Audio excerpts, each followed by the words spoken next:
Okay, welcome to the annual town meeting. Town meetings have been conducted since the town was established in 1742. This meeting is now officially open. Jonathan, could I ask you to lead us in the Pledge of Allegiance? Yes.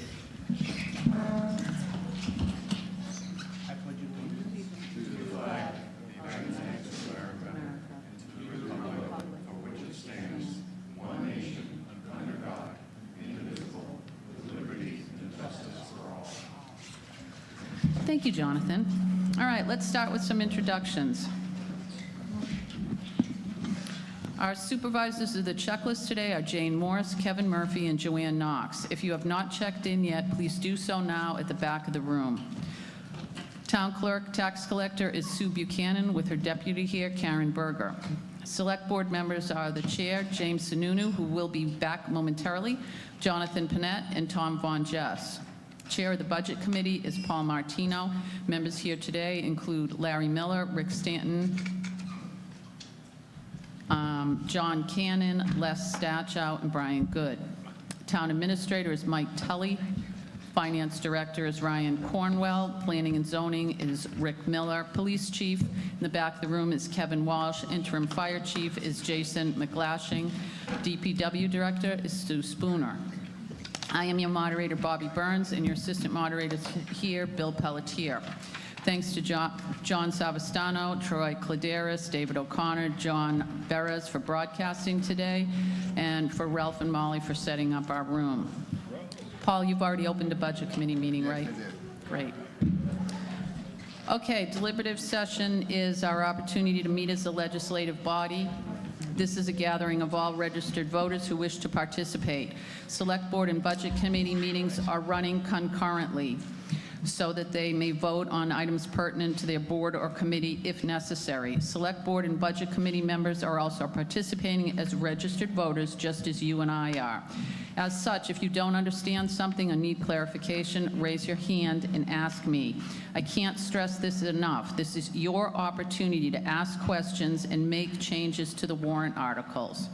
Under our form of town meeting, we deliberate and possibly amend articles. Actual voting on the warrant by casting the official ballot will be on Tuesday, March 10th, here at the school from 8 a.m.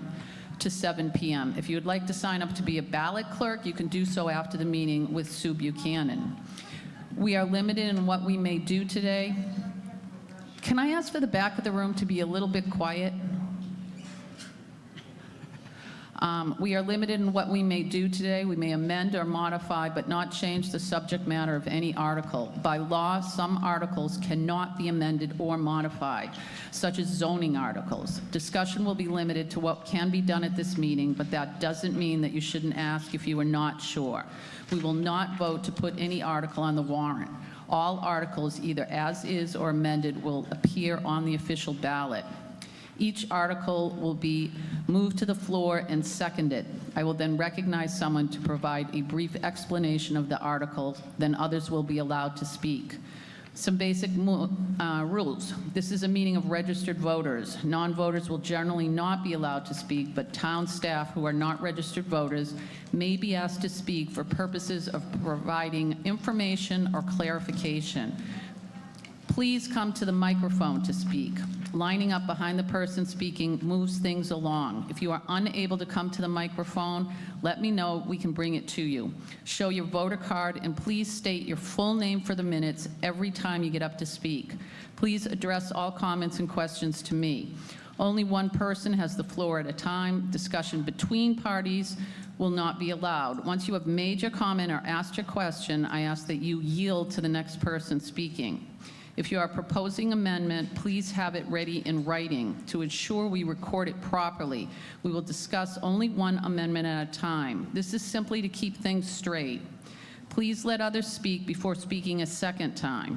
Please try to limit comments to a few minutes. If someone has already made your point, skip it. We don't need to all agree, but please try to be polite to each other. Everyone here is doing their best. Remember, all articles or amendments to articles can be reconsidered at any time unless a vote is taken to restrict reconsideration. Once reconsideration is restricted, the article itself cannot be reopened. The following individuals be on the March ballot for open positions. If you are here, can you just raise your hand or stand up?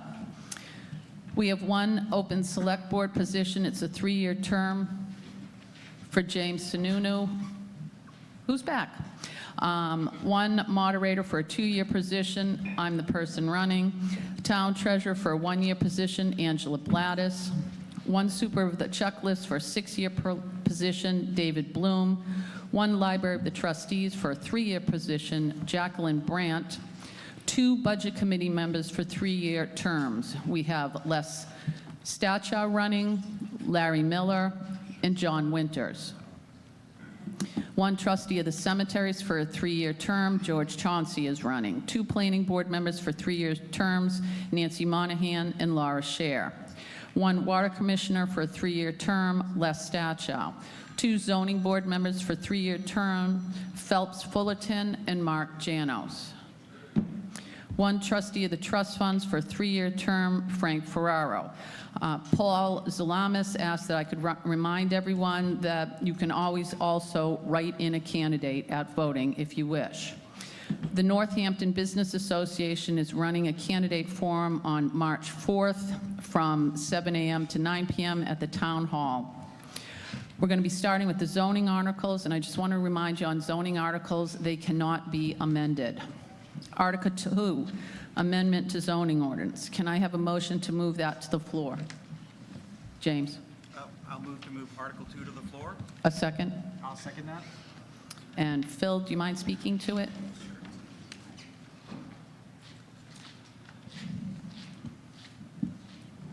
Phil Wilson, 9 Runnymede Drive. This article is simply an administrative change in the location of tables in the zoning ordinance. I know most of you read the zoning ordinance at night before going to bed, and this is to make it a little simpler to find details for people who are interested in particular things like an accessory dwelling unit or an accessory structure or something. The tables that about setbacks and so forth that apply to those specific items will show up in the zoning ordinance now where they are covered in the zoning ordinance and not at the front of the ordinance as a long list of multiple pages of tables. So there's no intent to make any substantive change in the zoning ordinance. This was largely a recommendation of Rick to try to make it easier for people who come to him to understand what they have to do. Any comments or questions on this article? Okay, Article 2 moves to the ballot as written. Article 3, can I have a motion to move it to the floor? Make a motion to move Article 3 to the floor as written. I'll second that. Do you mind speaking to it, Phil?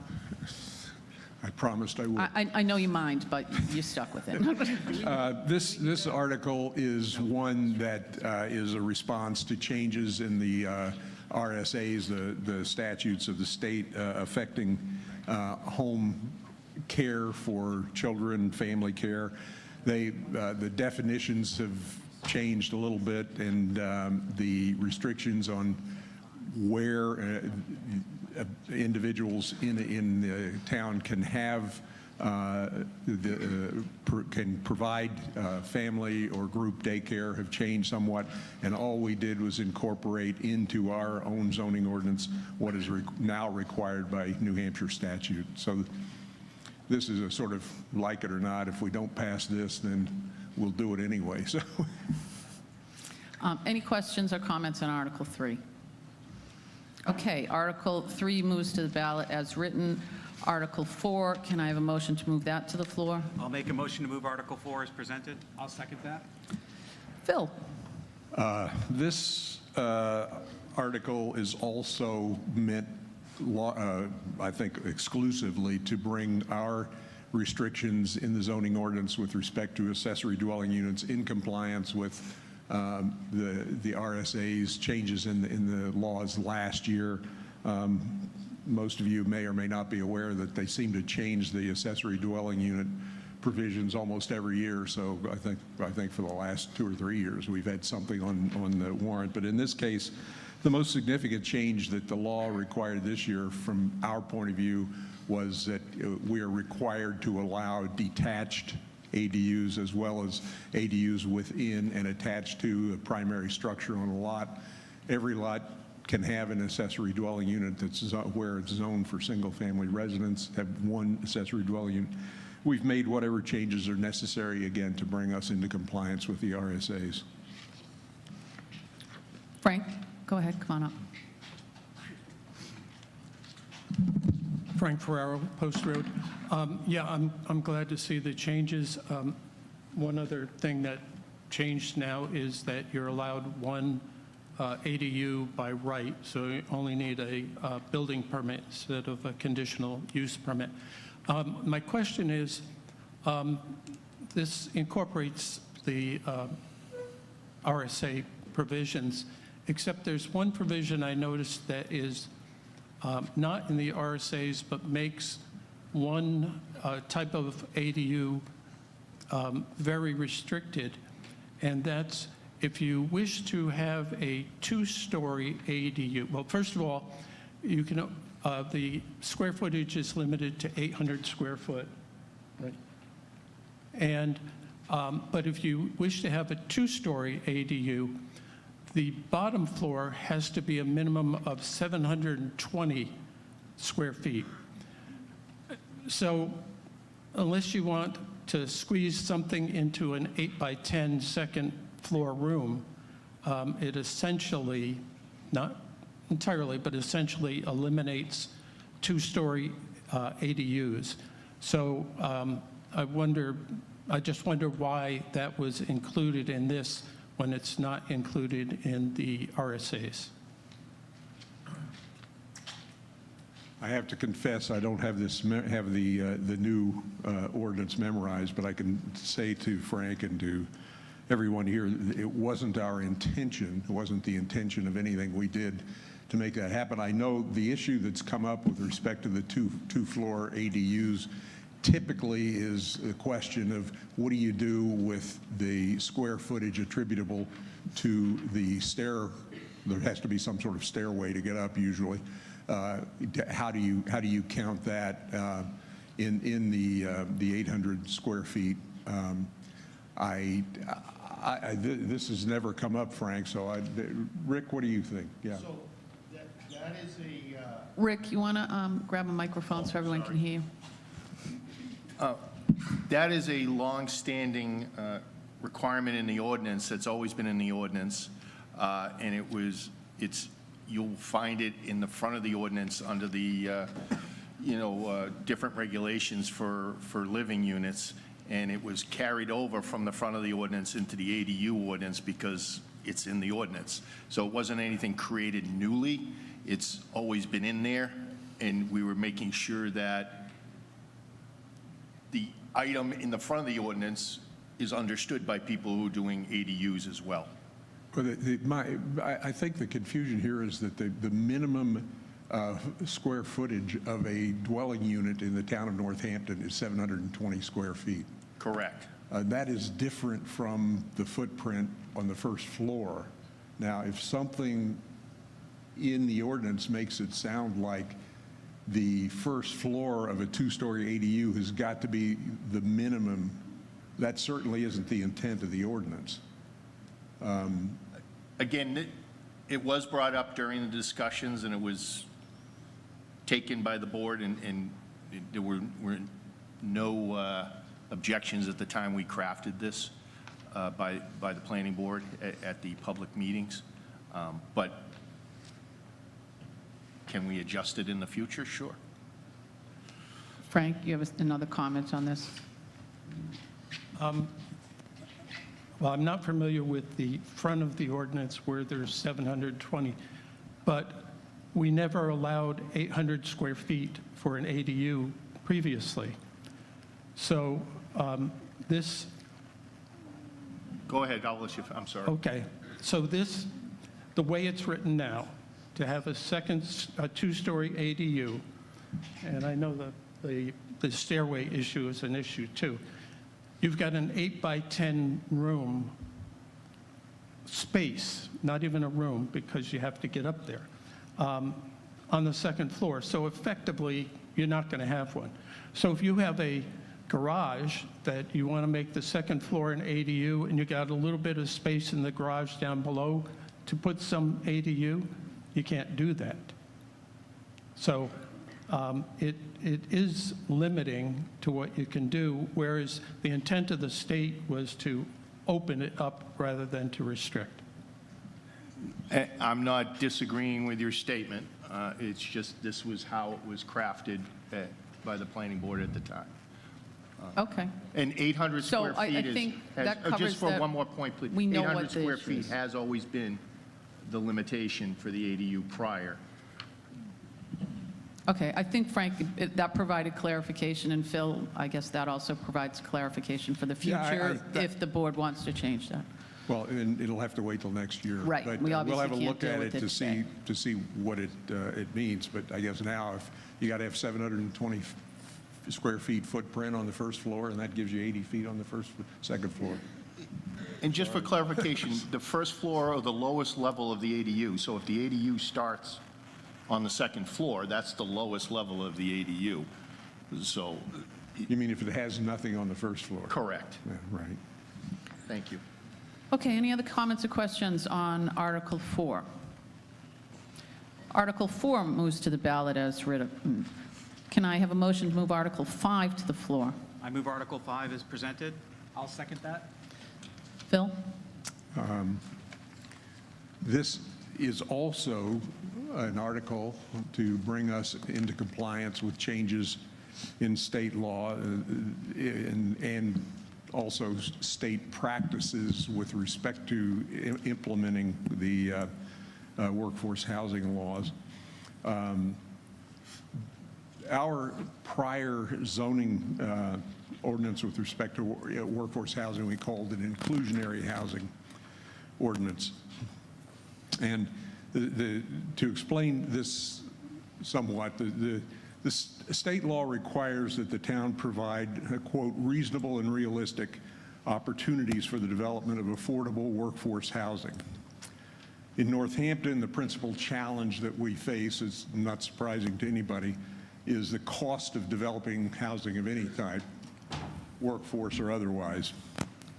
Workforce housing is, of course, particularly challenged because it's affected by restrictions on how much the units of various types can be sold for or rented for. We interviewed a lot of people in developing this amendment or change to the ordinance, and as one of the Seacoast's most prominent developers of workforce housing told us while we were talking to him, this is no surprise to anybody either, the critical factor is quote unquote density. I mean, he sort of said that as he walked out of the room. He said it's density. In other words, greater density means each housing unit requires less land. And in the town of Northampton, one of the primary factors in any kind of housing is the cost of land here. As we all know, the dirt has gotten more expensive very quickly over the past few years.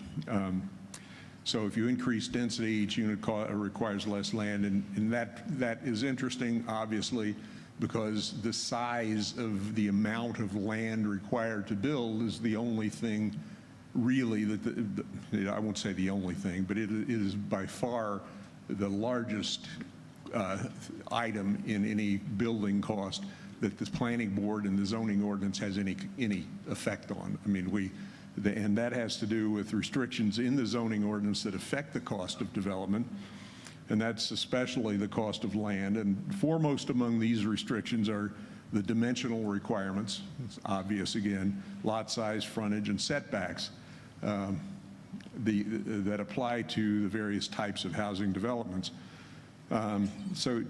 We decided that since we wanted to figure out, frankly, at the beginning of this, I had a question in my mind, given what has happened to land costs in Northampton in the recent years, whether it was even going to be possible to build conforming workforce housing units, that is, workforce housing units that conform to the restrictions of the law. So to help us draft this ordinance, Tim Harned wrote a very useful, very powerful program that allows us to reasonably accurately estimate the cost of building, marketing, and selling single-family residences primarily, but it also works for other types of housing in Northampton. And that's why we interviewed a lot of professionals in the field, so we could identify the variables that go into building costs and the costs of essentially going from concept to sale of workforce housing units. And fortunately, we discovered that we, in fact, could build workforce housing in the town of Northampton, regardless of, well, not regardless of the land costs, but the land costs that we encountered were within reason. And so using the estimates that that the program presented, we were able to actually deduce, almost calculate how much, what land size was needed for particular types of housing, what kind of setbacks we could live with to bring the required land down within what was an acceptable range to produce workforce housing units. So if you care to do it and you want to read the proposed ordinance, which is, in my view, it's more than an amendment, it's actually a substitution. It's different, a different ordinance, although there are some administrative things that are the same from the old ordinance. But the gist of it is that we are proposing an ordinance which provides workforce housing. Based on the analysis that we have, we believe that it is reasonable and realistic. That is to say, it's financially feasible given the cost of construction, given the cost of land, given all the costs that have to go into something. Interestingly, what the program produces for us is on the basis of any variable substitutions on the variables that go into the cost. It gives you the number of combinations, of all possible combinations of God knows how many variables it ends up being.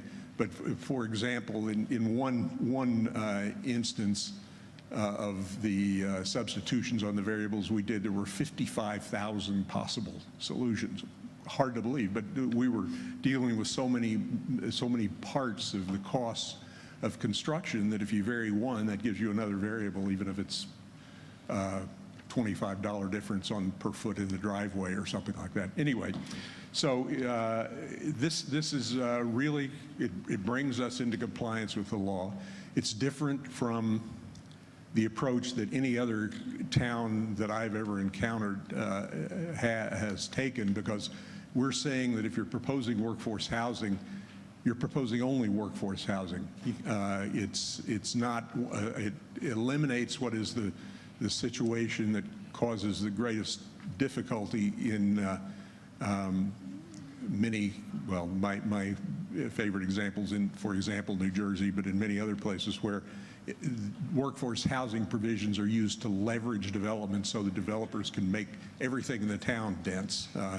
They will propose a 20-lot development. They'll say, well, we'll put in 4 workforce housing units if you'll let us increase the density for all of the units down to what the workforce housing level is.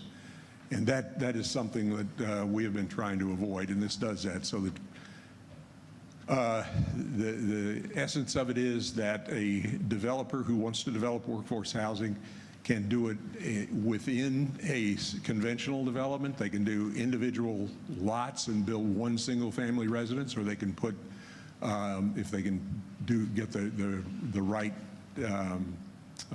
combinations of things, they can do mixed use in the IBR with commercial and residential development. So there's changes in it, and anybody who's really interested, I encourage you to read it. It would be impossible for me to go through all the differences now, but it's innovative.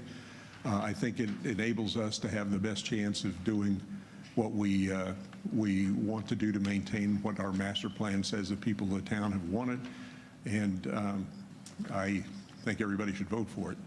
So.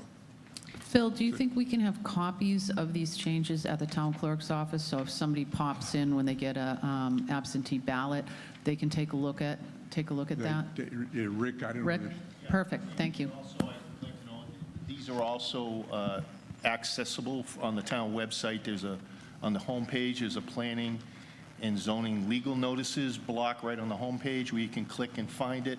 And you can also find it on links on the planning board page, ZBA page, and planning department pages as well. So they're all accessible on those pages of the website, but I will get you hard copies as well. Okay, thanks. Anyone have comments or questions? Frank, come on up.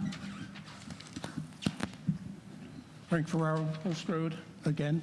I want to thank Rick and the staff at the town office for putting those on, because it allowed me to look at the minutia on that ADU. I've got just a curious question, because the workforce housing is a big issue. With that model, Phil, did you figure out, just out of curiosity, what the least expensive single-family workforce house could be in Northampton?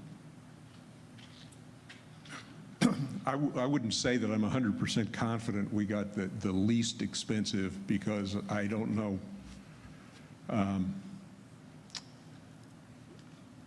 I don't know that we ran the variables that we substituted into the program in order to develop the ranges were included something that went all the way to rock bottom. I know the least costly option that we actually worked with was something like $292,000. Can you put the chart up?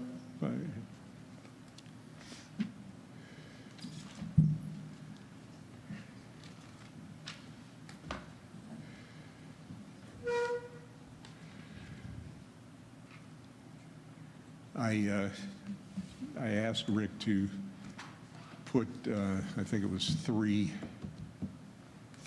of the pages of our work up in case somebody had a question like this, and I don't know. We should have planned music for times like this.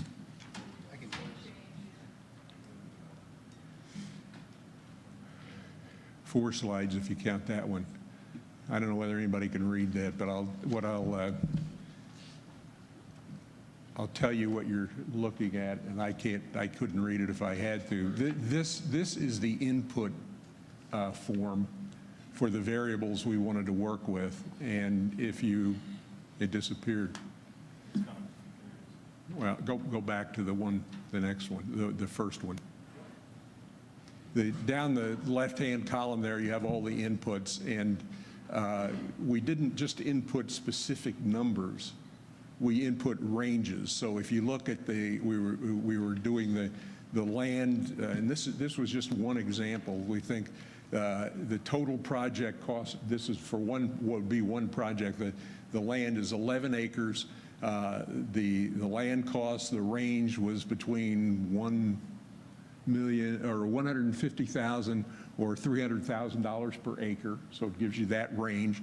And then the next column over gives you the unit, and then the next one is the increments. We did, for example, the land cost. We did increments in dollars per acre. We put 3 increments. So the table that comes out of this, the calculations, gives for all of the variables. It gives 3 cost of land variables for each of the possible combinations. And you go down this, and some of these things the planning board had, well, the land cost is the main one, but the rest of these inputs on the road length, just estimates based on what would be required for some development.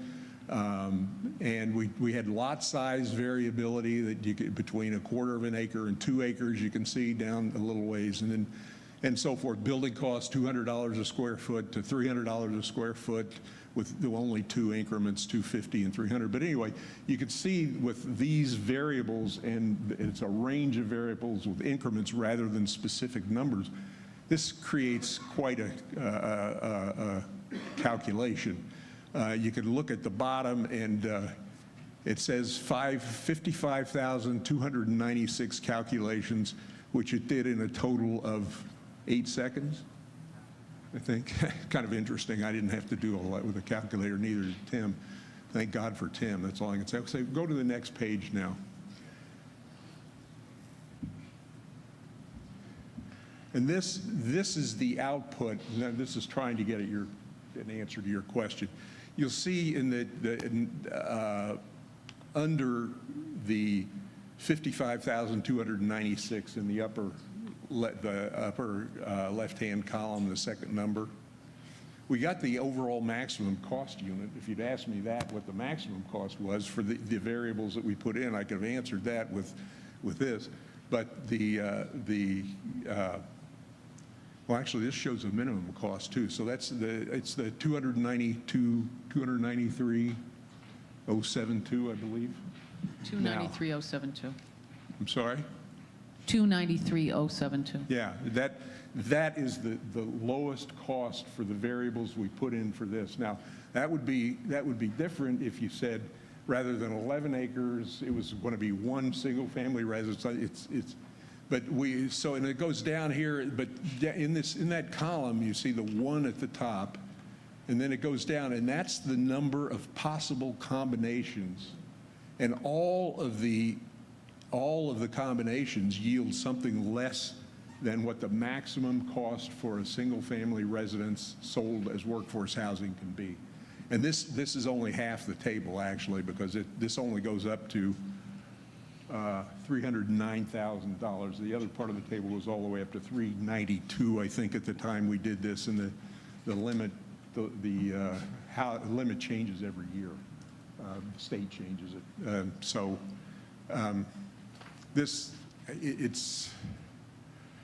Tim did another chart, which I resisted putting up here, but now I can't resist talking about it, which will be bad. But this is a good one too. But what this shows you is that the various components that lead to the cost of any individual instance on the bottom. Now, this is a lot of fun to try to read, right? The top is profit, I think, if I remember correctly. Then the wiggly line below is sort of caused by a very minor component of the overall cost, but because we had a range that has variability in it. The green is what's the green up there? Infrastructure. That's the overhead from costs in building, and those were estimates we got from the people we interviewed. There's another jiggly line of minor infrastructure costs or whatever. And then the big gray part, I believe, is that the building costs? Correct. Yeah, and then another jiggly line of minor costs, but we put in variables so they do change. And then the bottom is the land costs, and that's what we can affect primarily. I mean, there's some differences. We have a provision in the ordinance that's been in all of them that says whatever you build has got to be architecturally compatible with neighborhood and stuff like that, and that can affect the costs, but not tremendously. This shows the major components that go into these cost estimates. But the other chart I was going to talk about is one where Tim did one with just had dots of what were possible combinations that we could use that showed how the number of combinations increased, obviously, if you had a lower cost per square foot or something, and just changing the restrictions. What it showed was we had a triangle of dots. I think I should quit talking about this because without having it to actually explain it, it's hopeless. Okay, so. Frank, you have one more question? It does. I just wanted to be clear to the people here and at home. Phil didn't ask me to ask that question, so he could get up here and talk about that so much. But I appreciate it. I should have taken Lisa's advice. She said, say as little as you can and shut up. So I will stop now, although I would be happy to go into something like some of the list of the major changes that at least I thought were important. But I don't know what to say to you. This whole workforce housing thing is complicated. I've been working on it for I don't know how many years. Your passion for it is commendable. Thank you. Any other comments or questions on the workforce housing article? Okay, Article 5 is moving to the ballot as written. Moving on to Article 6, the operating budget. Can I have a motion to move that to the floor? I'll move Article 6 to the floor as presented. In a second? Okay, Mike, would you speak to this? Oh, I'd like to make a motion to restrict reconsideration after each article. okay, so wait, are you making a motion to restrict reconsideration for 1 through 5? I apologize for my protocol.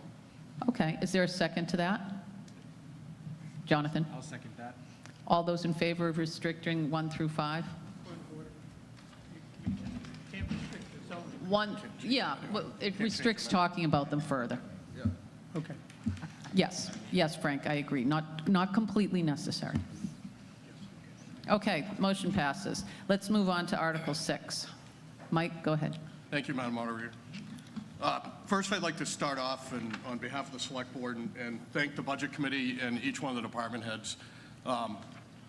This article is a collaboration that started last July with department heads creating budgets, putting numbers together, looking back over years of averages, and working together to go forward, submit that. Then in September, we go to the Select Board, who goes over the budget and asks various questions of those department heads and makes decisions, working together as a team.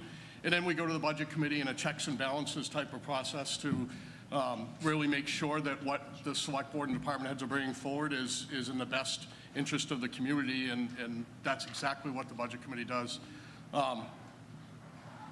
There's one person that I'd really like to recognize, and that's, he's not going to be happy about this. That's Ryan Cornwell sitting next to us, and he's our finance director.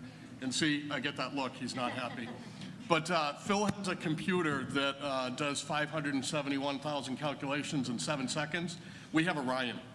And Ryan has his fingers in every aspect of this, and each of the department heads are getting information from Ryan, and Ryan helps them put it together. Then we go to the Select Board. The Select Board's working hand in hand with Ryan to make sure that the numbers are accurate and that they're really going to provide what we want to do. And then same thing when we go through Budget Committee. And a lot of his work is in the background, but I want everybody to know this is why you see what you see today, is because of everybody's hard work, but especially Ryan on this budget article. So I'm going to pay for that later, but. So this year's budget, operating budget, proposed is $10,285,024. That's an increase of 2.6%, or $260,893.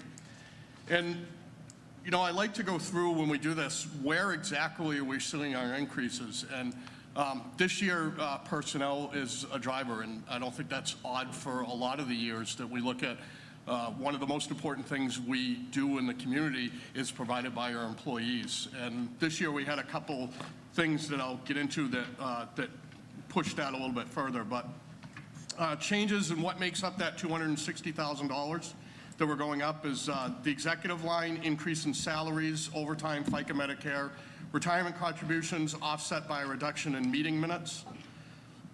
Town clerk and elections, we had an increase in salaries, motor vehicle registration, FICA, Medicare, retirement, postage, election printing supplies, and office supplies. Financial administration, increase in salaries, FICA, Medicare, retirement, audit fees, and telephone, internet, and cable. Data processing, we have an increase in license and contract services from our monthly IT service. Property valuation, a slight increase in contract assessing services of $1,000. Personnel administration, a reduction in health insurance of $48,000, partially offset by an increase in compensation, salary increases. Planning and zoning, an increase of $3,700. It's an increase in salaries, FICA, Medicare, retirement contributions, the circuit rider service, and RPC commission dues. General government buildings were up $15,800, salaries, FICA and Medicare. Cemeteries department, increase in salaries, FICA, Medicare, electricity and equipment maintenance.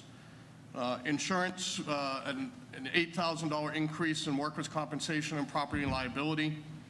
Associations and advertising, a $250 savings. That was a reduction in New Hampshire Municipal Association dues. The police department, increase of $268,201. Now, that's the biggest increase that we see in the budget this year, but I'd like to take a little bit of time and explain that.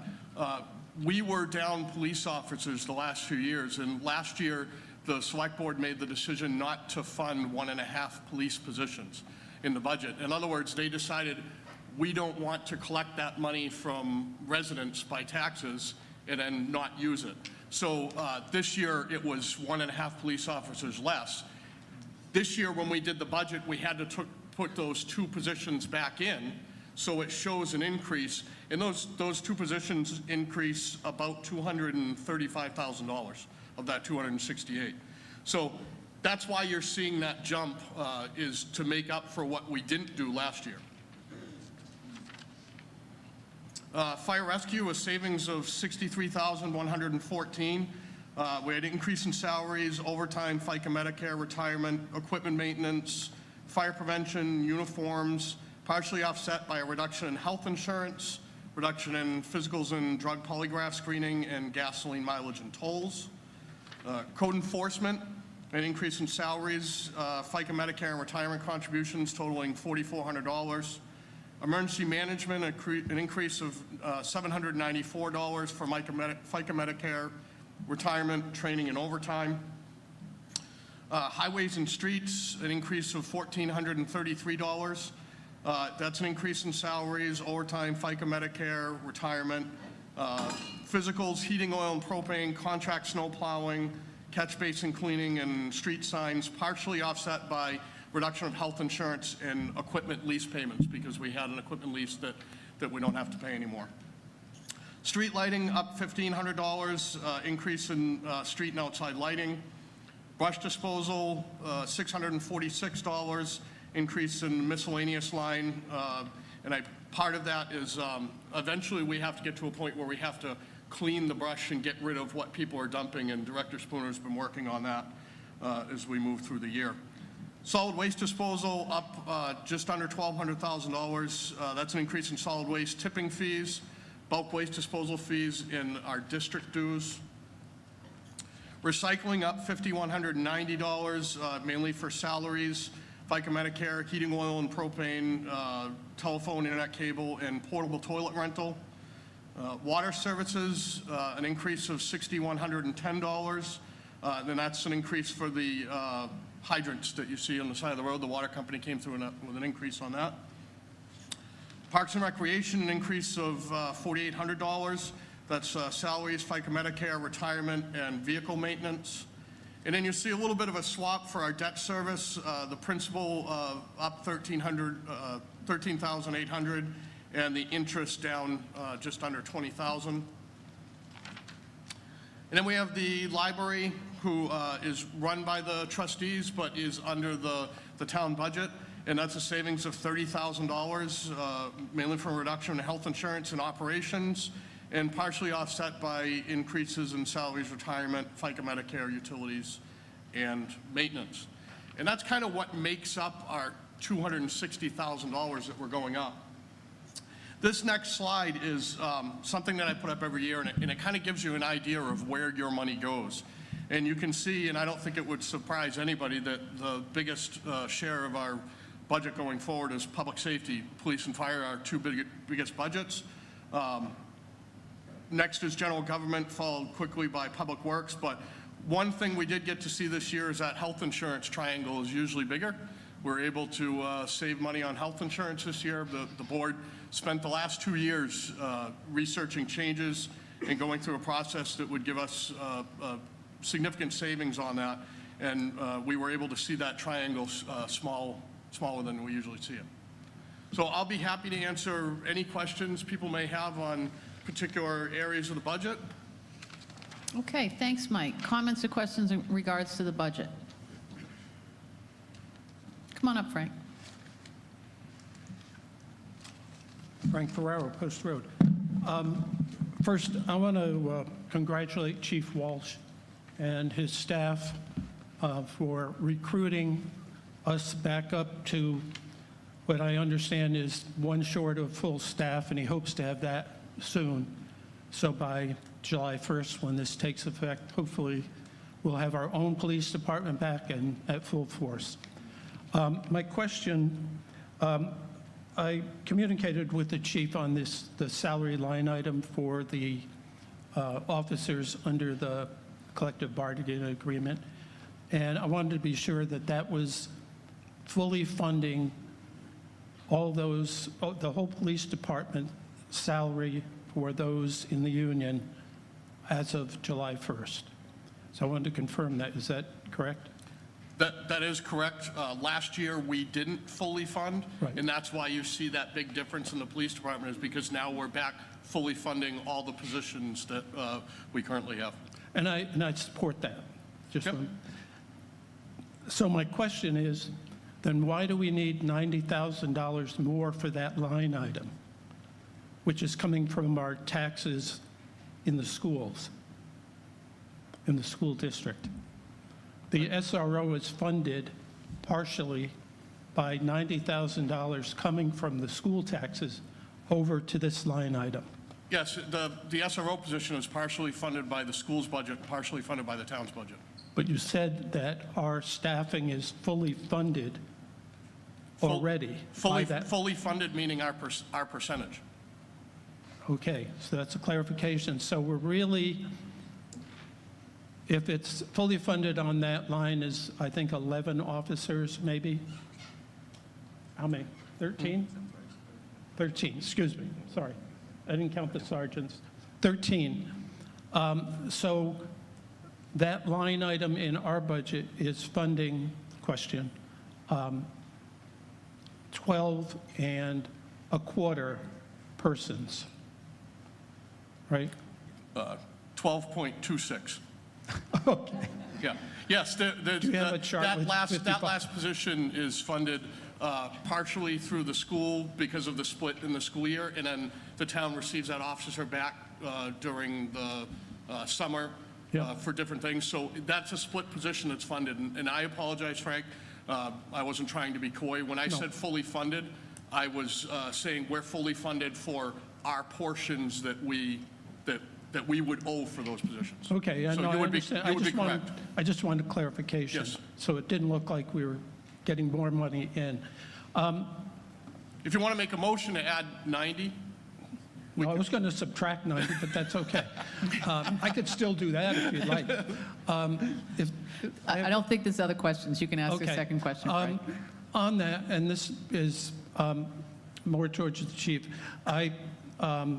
in the write-up in the budget material for the SRO, the school resource officer, it says it's a 25-75 split, so 26-74. I was just kidding with you. And the SRO, there is an SRO 2 to 3 days a week for 4 hours a day. So that's between 8 and 12 hours a week. The $90,000, though, is paying for 75% of a person. And it would seem like, even though it's still coming out of my pocket, doesn't matter if it's school or town, it would seem like the school budget should reflect more like 30,000, and the town, the rest of it, because of the amount of time. And frankly, when the warrant article passed way back when, and I remember Rick proposing a warrant article at one time for an SRO, and that we fund it with 90,000. But finally, one passed. My expectation, and I'm deferring to the chief's expertise, but my expectation was $90,000 was going to give us an officer full-time for 10 months a year at the school. Probably isn't needed, and that's what the chief's plan is not to have that, but 90,000 seems like it just put most of it over here and less of it over there, just to be upfront. Yeah, and I would agree with your assessment.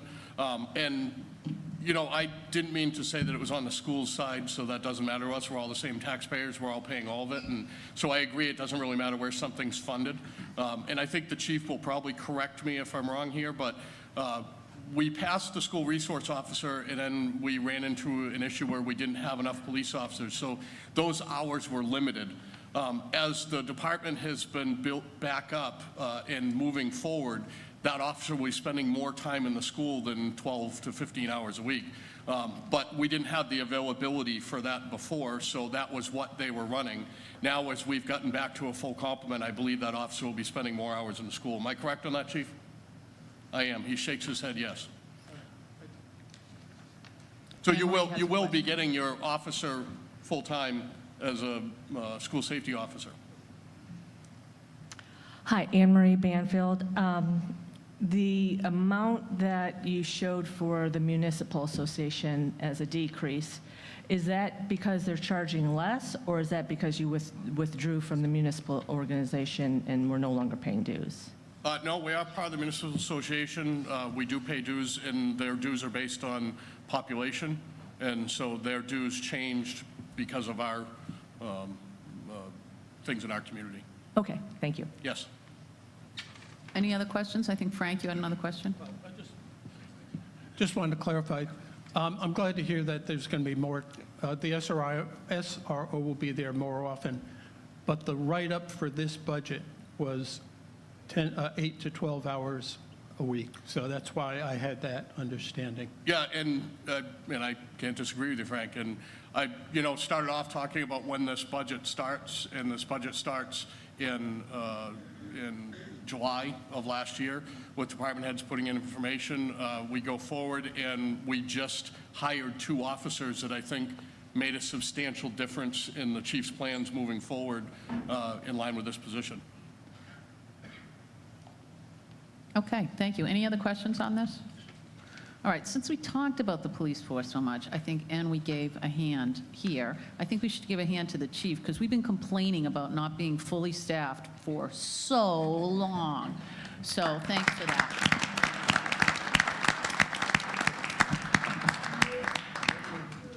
Oh, question, Larry, go ahead. Move to restrict further consideration of Article 6. Okay, is there a second on that? I'll second that. Okay, all in favor?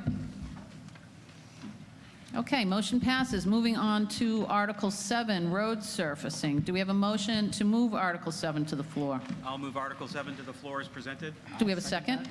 I'll second that. Jonathan, would you like to speak to this? All right, so Article 7, to see if the town will vote to raise and appropriate the sum of $310,000 for the purpose of resurfacing, reconstructing approximately 5 miles of road by withdrawing $30,000 from the previously established Municipal Transportation Improvement Capital Reserve Fund created for this purpose, and to raise through taxation the sum of $280,000. This item has been identified in the Approval Capital Improvement Plan. The vote was recommended by the Select Board 3-0 and recommended by the Budget Committee 6-0. So basically, or 6-1, I'm sorry. Nope, you were So one right, abstention. 601, so somebody abstained. Right, so 6-4 and 1 abstention. So this is a yearly maintenance program. Everyone knows that our roads in Northampton are awesome. All you have to do is just travel a little bit out, and you'll see some other towns are having some difficulties with their roads and so forth. So this is a 15-year road plan that's been developed, which delineates roads to be maintained. The Municipal Transportation Fund is funding these by the car registrations. The roads that are planned to be completed are South Road from Post Road to Route 95, Old Lock Road from Chapel to the Rye Line, and Fern Road, including to reconfigure the Route 1 intersection. Okay, thank you, Jonathan. Comments and questions about road resurfacing?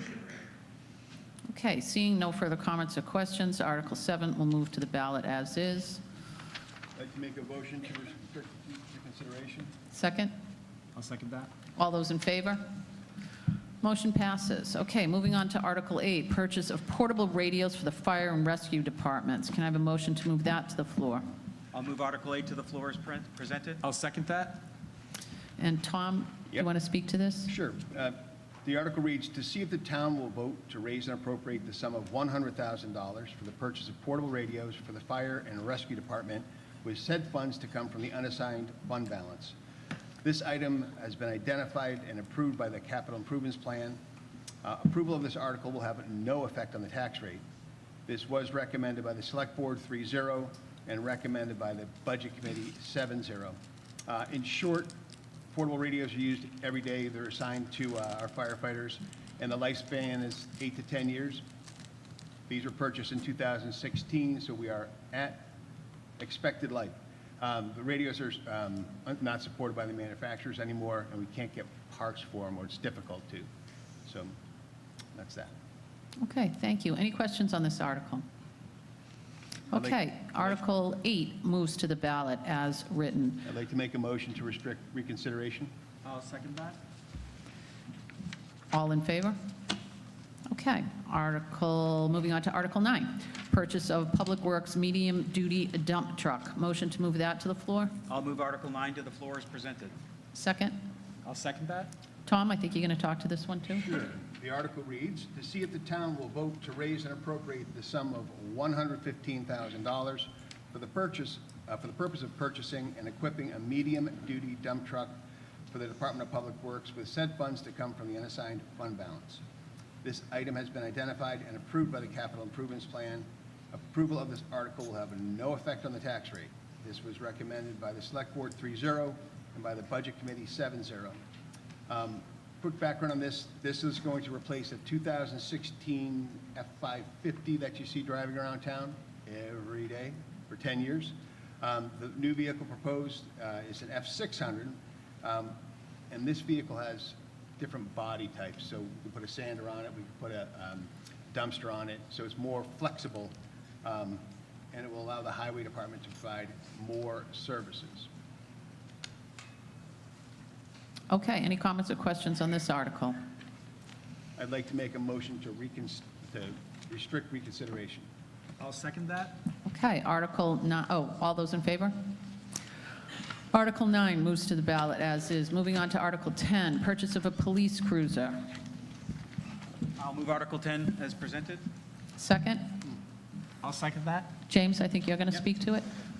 This article is to see if the town will vote to raise and appropriate the sum of $79,000 for the purpose of purchasing and equipping a cruiser for the police department, with said funds to come from unassigned fund balance. This item has been identified in the approved capital improvements plan. Approval of this article will have no effect on the tax rate, recommended by the Select Board 3-0 and the Budget Committee 7-0. The police department, with their vehicles, like all our departments, has a replacement schedule for its vehicles where we estimate the useful life so we can plan accordingly. Our replacement schedule for police cruisers is 1 cruiser per year. Historically, we have paid through this through the revolving detail account, where when you see police details out on the roads, that we get funds for that. That account doesn't really keep up with the cost of these cruisers anymore to continue to purchase out of that account. So this is going to replace a 2018 cruiser with 102,000 miles. And because it's been used as a detail car, it also has several thousand hours of idle time, which creates significant additional wear and tear. So it's reached its ends of its useful life in terms of a police cruiser, and it's time to replace it. Okay, any comments or questions on the police cruiser? I'd like to make a motion to restrict reconsideration. Second? I'll second that. All those in favor? Okay, great. Article 10 moves to the ballot as written. Moving on to Article 11, replacement of the DPW forklift. I'll move Article 11 to the floor as presented. I'll second that. Jonathan, I think you're going to speak to it, too? All right, so Article 11, to see if the town will vote to raise and appropriate the sum of $50,000 for the purpose of replacing the current forklift from the Department of Public Works, with said funds to come from the unassigned fund balance. This item has been identified in the approved capital improvement plan. Approval of this article will have no effect on the tax rate. The vote was Select Board 3-0, Budget Committee 7-0. So we have 2 forklifts that are used in our community. One is utilized by the DPW, the other is at the recycling center. The current forklift at the recycling center is approximately 45 years old, does not have the required safety features, and is in need of replacement. So the new proposed unit will be utilized by the highway garage, and the current highway unit will be transferred over to the recycling center. Okay, comments or questions on the forklift? I'd like to make a motion to restrict reconsideration. I'll second that. All those in favor? Okay, motion passes. We move Article 11 to the ballot as written. Moving on to Article 12, contribution to the town revaluation capital reserve fund.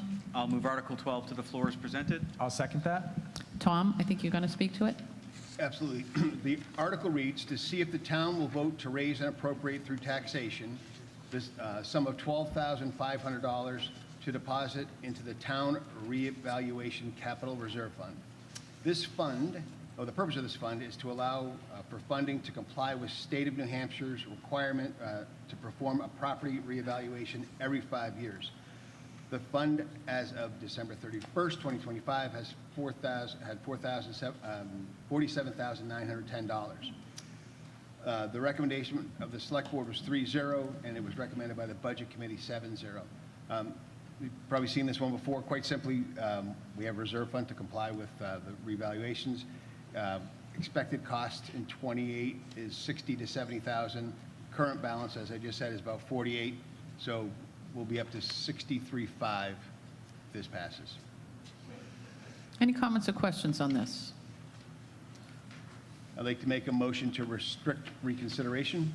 I'll second that. All in favor?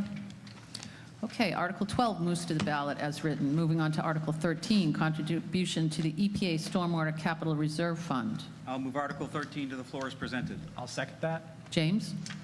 This article is to see if the town will vote to raise and appropriate through taxation the sum of $25,000 for deposit into the EPA Stormwater Capital Reserve Fund.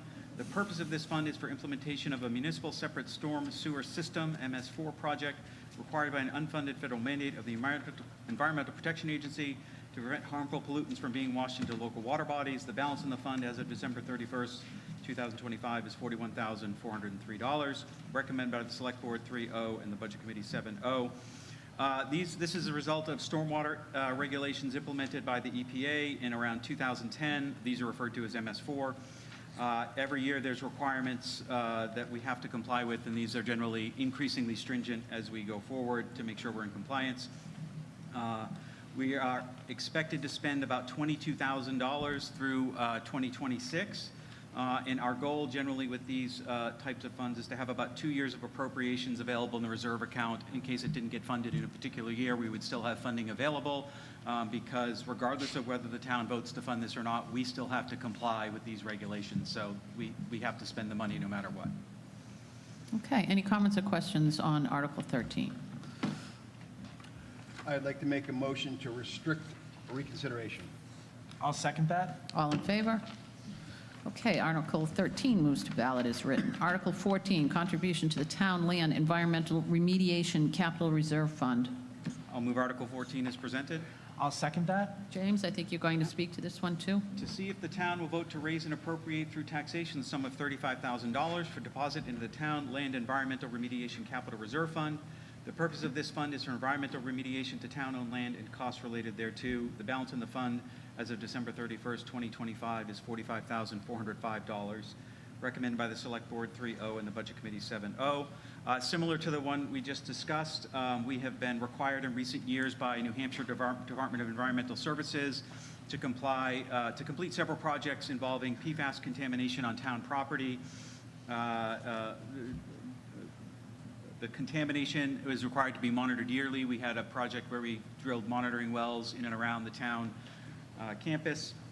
We expect to spend about $27,000 in calendar year 2026. And again, we try to have about 2 years worth of funds in this account to make sure we can continue to comply with DES requirements going forward. Okay, any comments or questions on Article 14? I'd like to make a motion to restrict reconsideration. I'll second that. All in favor? Okay, Article 14 moves to the ballot as written. Article 15, contribution to the Paramedic Training Capital Reserve Fund. I'll move Article 15 as presented. I'll second that. Jonathan, I think you're also going to speak to it. Yes, to see if the town will vote to raise and appropriate the sum of $10,000 for deposit into the Paramedic Training Capital Reserve Fund, with the said funds to come from the unassigned fund balance. The purpose of this fund is to train members of the Northampton Fire and Rescue Department in order to have them certified as paramedics. The balance of the fund as of December the 31st, 2025 is $15,017. The approval of this article will have no effect on the tax rate. It's been recommended by the Select Board 3-0 and the Budget Committee 7-0. So several years ago, the community voted to establish the Paramedic Training Fund. It costs approximately $14,000 to send an employee to medic school. With this discontinuance of the extra ALS paramedics, the training is more important. This will allow the town to have funds on hand when required for new employees. Okay, comments or questions in regards to this article? I'd like to make a motion to restrict for reconsideration. I'll second that. All in favor? Motion passes. Article 15 moves to the ballot as written. Article 16, modify optional veterans tax credit for service-connected total disability. I'll move Article 16 to the floor as presented. I'll second that. James, I think you're going to speak to it. To see if the town will vote to modify the provisions of RSA 7235 for an optional tax credit of $2,750 for a service-connected total disability on residential property. This is recommended by the Select Board 3-0. This addresses changes in state law from House Bill 99, which amended RSA 7235 1A regarding the amount of the tax credit for service-connected permanent and total disability upon adoption by the community can now be up to $5,000. This optional tax credit for service-connected disability shall replace other tax veteran credits in entirety, not be in addition to. In order for those service-connected disabled veterans who are also receiving the regular veteran tax credit to continue to receive the same amount of total tax credit, the service-connected account must be changed. We currently have 16 residents which this would affect. So we worked with our assessor to ensure that because of changes in state law, that the existing tax credit we have for service-connected total disability would not be affected or go down for folks in town who are utilizing this credit. So this is the change that will make sure that they are not adversely affected. Any comments or questions in regards to this article?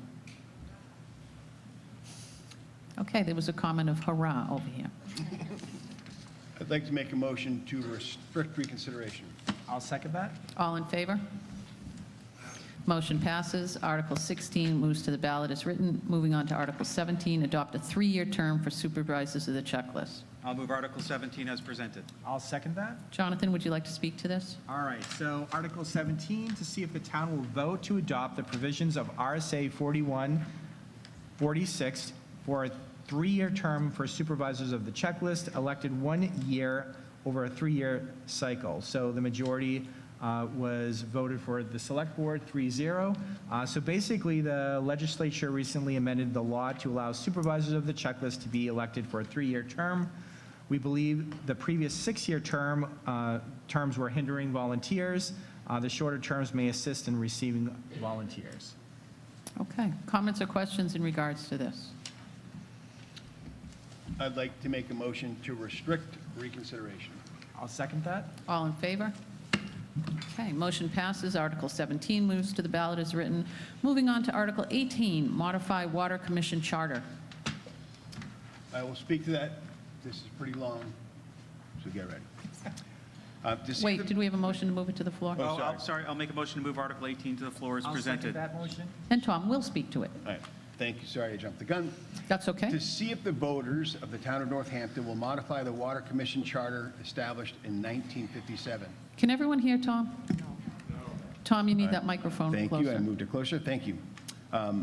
The Board of the Water Commissioners shall have the following duties and responsibilities. 1, to act as the town's liaison with Aquarian Water Company or its successor and the New Hampshire Public Utilities Commission. 2, to review, monitor, and advocate for improvements, extensions, and alterations to the water system to ensure adequate service, water quality, and fire protection. 3, to provide an annual written report to the Select Board to hold at least one annual public hearing, and to post reports electronically on the town's website. 4, to represent the town in matters relating to occurring water company and other water-related entities affecting Northampton residents and/or other private or interested parties. 5, to maintain records, files, and plan records for the aforesaid water system, including all correspondence, reports, recommendations, contracts, plans, and all board meetings. Such records shall be maintained in compliance with RSA 91A, be available for public inspection, and upon request and permanently archived. 6, to prepare articles relating to aforesaid water system for recommended work to be included in the annual town warrant or specially convened town meetings. 7, to recommend to the select board town warrant articles, methods of financing, improvements, alterations, and extensions, and to include realistic cost estimates of work recommended. 8, to coordinate and maintain a comprehensive water plan that ensures a long-term adequacy of fire suppression, service reliability, and water quality. 9, to elect within themselves by majority vote a chairperson and a vice chair. 10, to evaluate the need, urgency, and priority of requests from residents, including petitions signed by not fewer than 10 legal voters, prioritize them, and incorporate them into a long-range water system development improvement plan. 11, to hold, if legally petitioned by not less than 10 legal voters of said town or determined necessary by the Board of Water Commissions, and upon public posting in 2 public places within the town limits, public hearings related to legal petitions or alterations, improvements, extensions of aforesaid water system for publicly evaluating such requests and establishing priorities within comprehensive development of aforesaid water system. Nothing of such hearing shall be publicly posted, notice of such hearing shall be publicly posted not less than 14 calendar days prior to the date of hearings. 12, rate and oversight. The commission shall monitor rate cases before the New Hampshire PUC, review hydrant fees, and advocate for adequate fire protection and fair customer rates. The commission may serve as an intervener in the PUC proceedings when appropriate. 13, to conduct any other business, investigations, or work related to the aforesaid system, whether mentioned herein or not upon authorization by the vote of legal voters of the town in the annual or especially convened town meeting. Almost done. The Board of Water Commissioners shall consist of 5 members, 4 elected members, each a 4-year term, who shall be legally registered voters of said town, one of which shall be a member of the Select Board. The elected members serve rotating terms, and one is elected each year. The Budget Committee shall include a Water Commission appropriation within the town's operating budget each year. The Commission may request additional funds through the Select Board for specific studies, legal representation, or consulting services. Unexpected fund balances occurring at the end of the fiscal year shall be returned into the general fund. This was recommended by the Select Board 3-0. So, a couple of quick comments. I believe 14 is a run-on. If anyone wants to, I'm only kidding. Run-on sentence. I want to actually thank the Water Commission. This is really just updating the language from 1957 to make it more current. It reflects the current service operation with Aquarian. It reflects the current regulatory landscape. It doesn't expand authority at all. And it was not only reviewed by the Select Board, but by legal. And I want to thank the Chair, Janet Larson, Vice Chair Jay Shabbat, Kathy Kilgore, and Donna McKay. There was a lot of work done, research, and I appreciate their efforts. Okay, any comments or questions in regards to this? Come on up, Nancy. Hi, Nancy Monahan, Atlantic Avenue. I just wanted to have a little clarification. I did watch the Water Commission meetings on Channel 22, and I personally was a little fuzzy on exactly what the Water Commission does, so I did a little research, and I found that there is no authority or responsibility for a water commission in a town that does not own its own water system. I was wondering, I did go back to the original warrant article back in 57, I think you said it was 56 or 57, and it seemed to me that the purpose of the Water Commission was to maybe be a little bit of a watchdog on the water company, but work closely with the water company to have some influence for the town. I know in the past the Water Commission has worked on rate cases to advocate for the town and so forth. But I'm just wondering about the issue of, there are very few water commissions in New Hampshire, and they're all related to towns that own the water system. It's my understanding that Northampton has never owned the water system. So I wonder if you could just give a little clarity. I know that Aquarian, about 1/3 of the town is serviced by Aquarian, but 2/3 of the town are private wells. And I'm wondering if there's anything in this new charter that expands authority to the private well owners. Thank you. Can one of you answer that? I absolutely Mike? can. Thank you, Madam Moderator. Ms. Monahan's right in a sense. Back in 1957, when this was created, the legislation that allows water commissions, and New Hampshire is a state that is only allowed to do things if the state allows you to do it. And the only way that they allow a water commission is if we had ownership inside the water company. Of course, we don't always follow the laws, and things happen, so the legislature made another law that says that even if you do something wrong, if it stays that way for 5 years, it's presumed legal.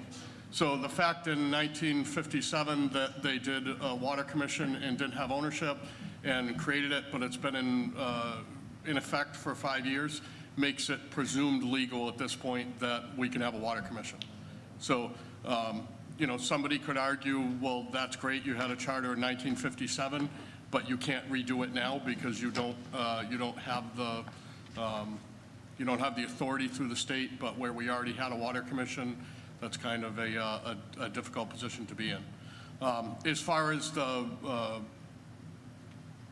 work on control of other people's wells, I believe the language that there was some language in there originally, but I believe that got removed. Yeah. So that the Water Commission does not have control over private wells inside the community. Okay, thank you. And one other quick comment on that. So there was discussion about, do we dissolve the Water Commission? Do we keep it going? The work that the Water Commission can do with Aquarian and as an intervener as rate cases come up, I think can be important, as well as looking to provide resources if people have questions, providing resources and information for well owners, but no expansion of authority. And we did look into whether or not it should remain or not. Okay, next question. Hello, Lisa Wilson, 9 Runnymede Drive. I also serve on the Conservation Commission, but I'm here as a representative, not representing the Conservation Commission. I only had a chance to view the articles last night, and I'm sorry that I didn't have a chance to share these with the Conservation Commission. And I have a few minor revisions. I understand that the intent is not to expand authority, but in reviewing the language carefully, I think in the future it might expand it might broaden the responsibilities of the Water Commission and possibly conflict with RSA 36A. In view, I compared the charter with the original charter, and your new charter eliminates item 1 of the original charter, where anything substantive must come before the legislative body. And so by eliminating that, it has the possibility, I think, to broaden the responsibility. So I suggest some minor revisions that I don't think would alter the intent of what you are trying to do, because I do believe what the Water Commission does is very important, and it's also very important for the Conservation Commission to work collaboratively with the Water Commission, and for the Water Commission to work with the Conservation Commission, the Planning Board, et cetera. So these are the minor revisions. Under the Article 18, where it says, "The Board of Water Commissioners shall have the following duties and responsibilities," I think it would be better to modify that to say, excuse me, "The Board of Water Commissioners is established to have the following duties and responsibilities," because the "shall," I think, is too prescriptive. And the original charter doesn't use the word "shall." The second would be under item 2, to modify that simply to say, "To review, monitor, and suggest improvements, extensions, and alterations." Delete the word "advocate."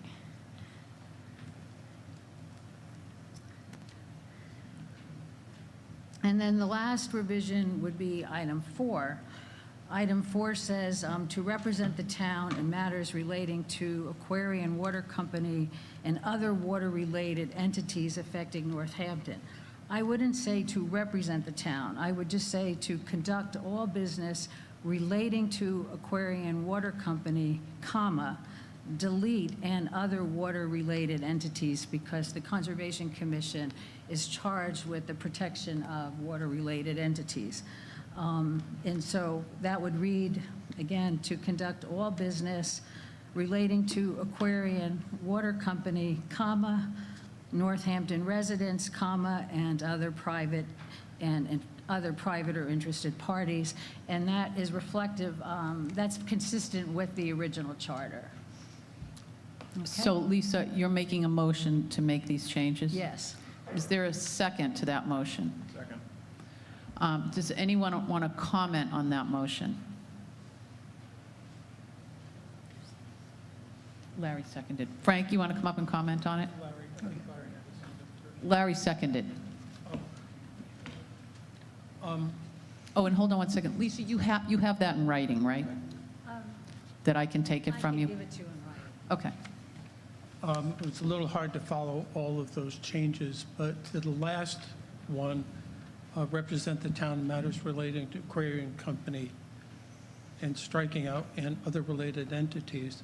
I can see the point about the Conservation Commission, but you want to have, if you're going to strike that "other related, water-related entities," you want to have it, Aquarium Water Company and successors and assigns, because I think that's what the "other related" is. Because Aquarium can be sold, and then this has no effect. So if you're going to modify it, you should modify it that way. That's a good modification. Okay, so you're changing your motion to include that modification? Just to be clear, Mr. Ferraro said to represent the town. I am deleting that, to represent the town, but just to say to conduct all business relating to Aquarian Water Company, and then designate. Oh, Lisa, nobody can hear you. Can you come closer to the mic? I'm sorry. When Frank spoke, he mentioned the first phrase, "to represent the town in matters." That's to be deleted. It should just say to conduct all business relating to Aquarian Water Company, and then successors and assigns. And, the rest of the sentence. But we're deleting "and other water-related entities." Okay, so you've changed that motion. Larry, you're still okay with a second on that? Go ahead, Anne Marie, you had a question? Sure, Anne Marie Banfield. The word "shall" being struck, this is always a debatable topic in the legislature, so they normally replace that with "may." So that might be, going forward, that would probably be a good word to use instead of "shall," because "shall" is more, like she said, prescriptive. It is pretty much mandated. Okay, So the so- word "may" might be a better alternative going forward. Lisa, you're staying with your current motion, or do you want to change it? Well, I think the way I phrased it, you don't really need "shall" or "may." It's just, I'm phrasing it consistent with the original charter, which basically says the Board of water commissioners is established to have the following responsibilities and duties, and that just leaves things open. It's not prescriptive. It's not saying what someone shall or shall not do. It's just supporting the articles below. Okay. Jim, is your question related to this motion on the floor or a separate one? Okay, so any other comments or questions related to this motion? Go ahead. Yep. I'm going to oppose this motion, not because these proposed changes might not be without merit, but because the Water Commission spent several months reviewing and making these changes, had them reviewed by council to make sure they were in compliance.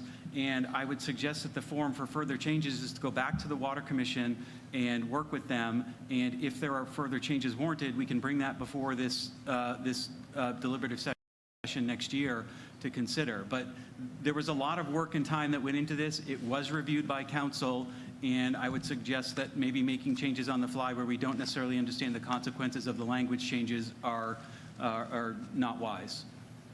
Any other comments or questions related to this? May I comment? Yes, but let me just, does anyone else have a comment or question? Go ahead. It may be that this... And that's Les Stachow. Sorry, Les That's Stachow, okay. Woodland Road.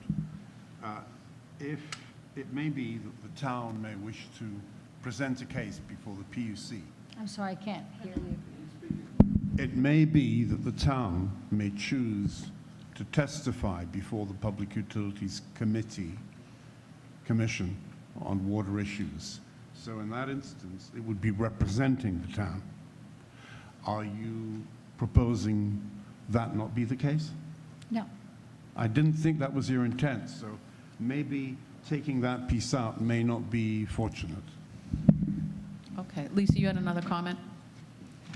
Well, because issues cannot go before the legislative body, one has to just think about what the ramifications of that is, because it wouldn't be for all matters. If it's for a specific matter, it does make sense. And I respectfully do have to agree with disagree with Selectman Sanu, because this does, in fact, broaden the powers of the Water Commission. The language does. And I understand that you've worked, a number of folks have spent some time working on it, but here's our chance to correct it before it goes to the legislative body. And then if we can make these minor revisions this year and then look at it again next year, because there has been some confusion about whether the Water Commission is even, should be legally established in the town, because we do not own our municipal water system, and because it has been in operation for many, many years. And I respect the work, as many do in town, of the Water Commission. I understand why we're having these modifications. And the original charter basically was saying that the town worked with Hampton Waterworks. So one could argue that the modifications are really to make clear we're working with the Aquarian Water Company, not Hampton Waterworks. So I don't see them as of substantive, but I see it as a safety measure so that they don't conflict with RSA 36A and the town regulations, the master plan, and possibly the zoning ordinance. So they're minor, these are very minor, but it's just to ensure complete collaboration among the boards. Okay. Any other questions or comments on regards to this amendment? Frank? Wait, no, Jim has something other than the amendment. It is to this. Oh, it is to this, Jim? I'm sorry. I thought you said no. Come on. Okay. Thank you, Madam Moderator. I didn't think it was to this, but it is. Jim Majori, Hobbs Road. And my question is, and it goes to representation, should we also be including the Office of the Consumer Advocate, who acts on the behalf of residents to the PUC? Okay, that sounds like yet a different amendment. So can we? That's why I wasn't sure where it fits best. Yeah, so can we close this one out and then we can go with yours? I was not chastising him, Frank. Go ahead. I was. Frank Ferrero.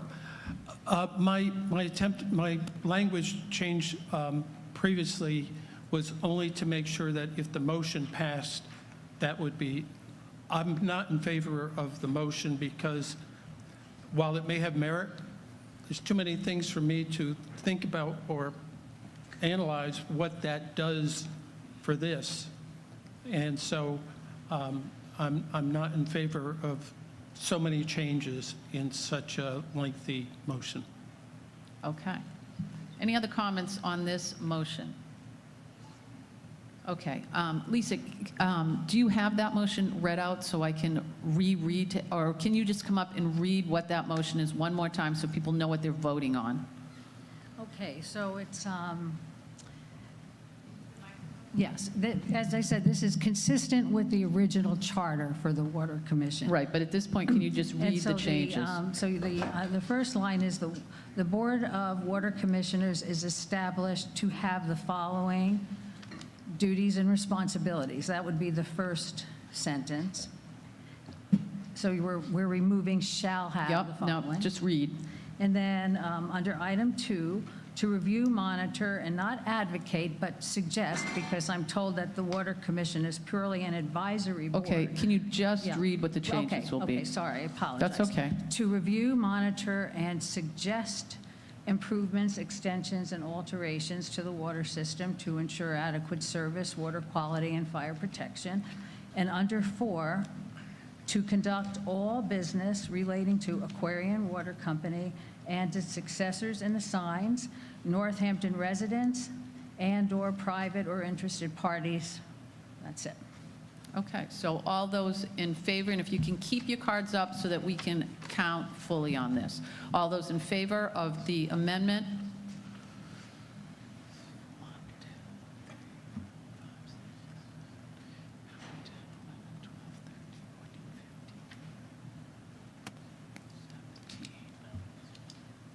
Got 17? 17? 19. And opposed?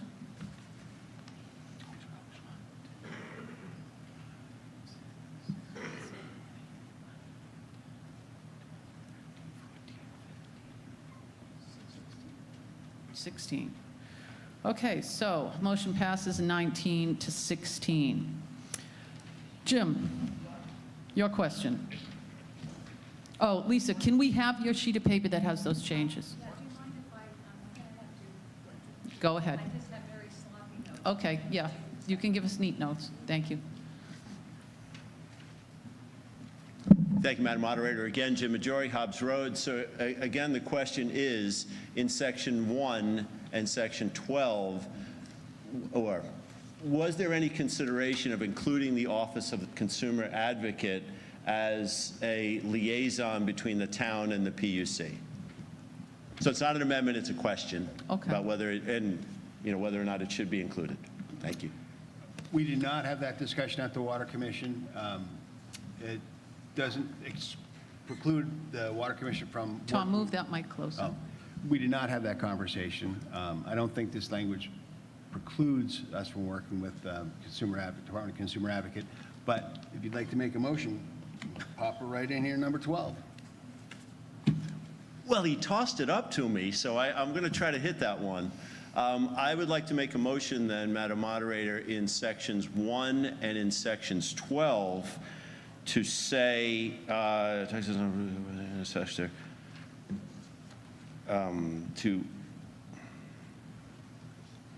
with Aquarian Water Company or its successors and the Office of the Consumer Advocate and the Public Utilities Commission.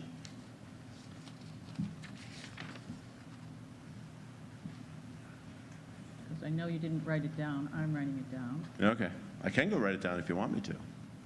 Okay, and there's a part on the 12 that includes in that? And in 12, it would be, so the commission shall monitor rate cases. I guess that would have to be there would have to be different language in there because it would say the commission would have to work with the Office of the Consumer Advocate on rate cases before the New Hampshire PUC. Okay, that one's way too on the fly for me to deal Yeah, with. I might have to go write that down. Or you want me to do it again? So do you, The commission shall do it again. The commission shall coordinate with the Office of the Consumer Advocate on rate cases that come before the New Hampshire PUC. May. Or may. Thank you. Okay. Commission may coordinate with the Office of the Consumer Advocate on rate cases that come before the New Hampshire PUC. Okay, let me repeat that and make sure I have your motion right. I won't remember what I said. so- I know, so rate and service oversight, the commission may coordinate with Office of Consumer Advocate, monitor rate cases before the New Hampshire PUC, review hydrant fees, et cetera, et cetera. Is that what you wanted? I'm good That's with your that. motion? I'll second that. Okay, any comments or questions on those two additions? Oh, Les, go ahead. It's my understanding that the Office of Consumer Advocate makes its own decisions as to which cases it picks up and runs with. We may wish to coordinate with them, but at the end of the day, they make that decision. Janet, go ahead. Janet Larson, 121 Post Road. I have been the chair of the Water Commission this year, and I just have a question for Jim. Jim, as being the Select Board representative to the Water Commission over a few years, I was wondering if you know whether the Office of Consumer Advocate was involved at all with the Northampton representatives who went before the PUC for the last rate case, and if so, did that have a positive effect?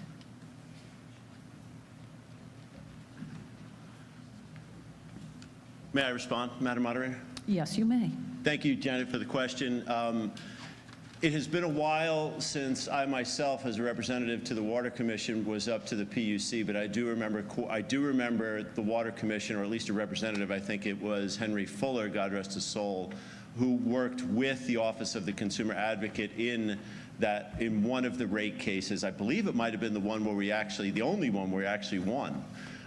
We actually had a reduction, but I cannot give you specifics. I apologize. It would require looking through a tub about the size of one of those tables that has all of the information from rate cases. So I apologize. I don't have a full answer for you, but I know there was coordination. Thank you. Any other comments or questions of the motion that's on the floor? Okay, I'm going to read the motion again so that you know what you're voting on. And Jim, I'm looking for you to confirm for me that this is it.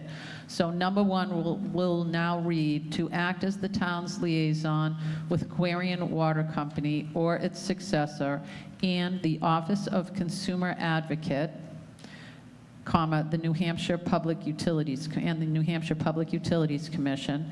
Number 12 will say, rate and service oversight, the commission may coordinate with Office of Consumer Advocate, monitor rate cases before the NHPCU, et cetera, et cetera. Correct? Okay, all those in, you have another comment on this? Okay, we haven't voted yet, so yep. Janet Larson, 121 Post Road. I just want to say I'm not in favor of this. I agree with Les, and I think it just complicates the work of the Water Commission as they're involved with the rate case reviews. Larry, you have a comment? Was there a second? On his motion? Yeah, we have a second. I can't remember. It was me. Oh, it was Tom. Any other comments on this motion on the floor? Does anyone want me to read it again, or are you okay with what you're voting on? Okay, all those in favor? I'd like to make a motion to restrict reconsideration. We can't yet, we have to vote. I apologize. All those in favor of Jim's motion?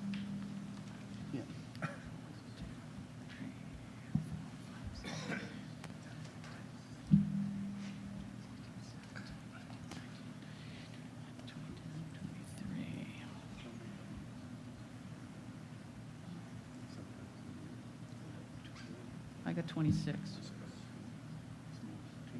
Okay. All those opposed?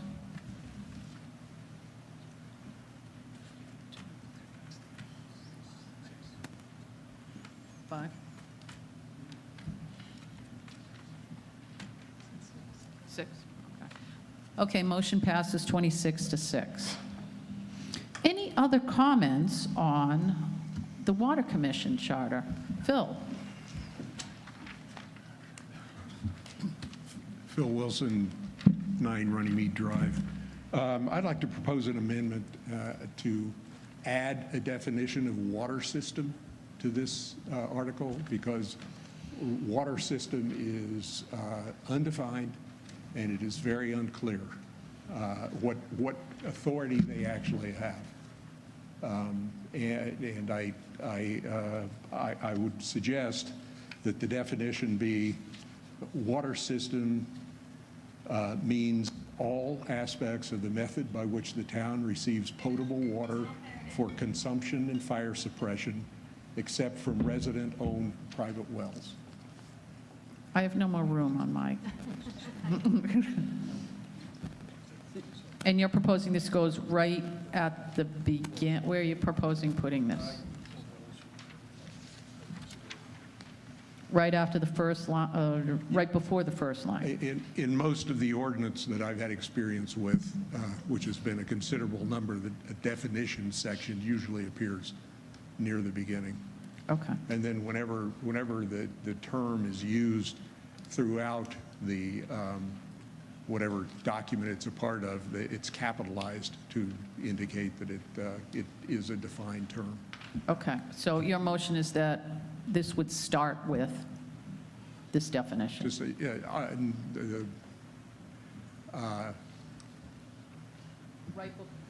Right before the board? yeah, I would either put it before that or after that. The elegance of the language is a problem, but I think that the definition needs to be before the first instance of the use of the term. Okay. Is there a second to that motion? Larry's the second. Anyone have a comment or question on Phil's motion? Donna Mackay, Deer Run Road. All right, so you all know, you don't need to say your street address, just your names. Okay. I do see the need for a definition for the water system, but I feel like that I would like to see people come to our committee during this next year and have a discussion with things that they feel should or should not be in the charter. And I just don't, I know that this is where you make modifications, but I would like to see these people come before our committee and discuss it further, I guess. Any other comments on Phil's motion? Madam Moderator? Oh, so go ahead, sir. So I'm wondering what the impact of that, I'm wondering what the impact of that change would have for cisterns for fire suppression, for business-owned wells, and for wells that provide water to the trailer parks. And I don't know if, I think, like for the cisterns for sure, there are reports that go to the fire department, and I don't know if that would preclude that from occurring and allowing the Water Commission to support. I don't know the unintended consequences. Mr. Tully, do you have any insight on that? I don't necessarily disagree with the definition of defining what the water system is. I'm just not sure that the wording that was utilized refers to the water system as we know it. And when it talked about residential wells, when you call out that it's covered in, not covered in residential wells, but you don't name something else, then that automatically assumes that it falls into that category, and that may create a problem. Any other comments on this motion? Phil? Did the definition I give you refer to residential wells or privately owned wells? It referred to residential-owned private wells. It didn't say You can owned private wells. strike private well. I'm trying to exclude any, the Water Commission should not have responsibility for the private wells. And there are private wells, I presume, that are not residential? Perhaps a clearer way to say it is, would be something along the lines of water provided in utility-owned piping. That way that all it's covering is just the water that's flowing through Aquarian, though Aquarian could change over the years, but it's water flowing through that actual piping, not other water included in any other wells or anything else. Okay, so we're, so based on what you just said, Phil, I'm thinking you're okay with your motion saying except from private wells. The reason that I put residentially owned, a residence or whatever I put in there, is because Aquarian wells are privately owned. Oh, they're private too. Yeah. They're privately owned. And the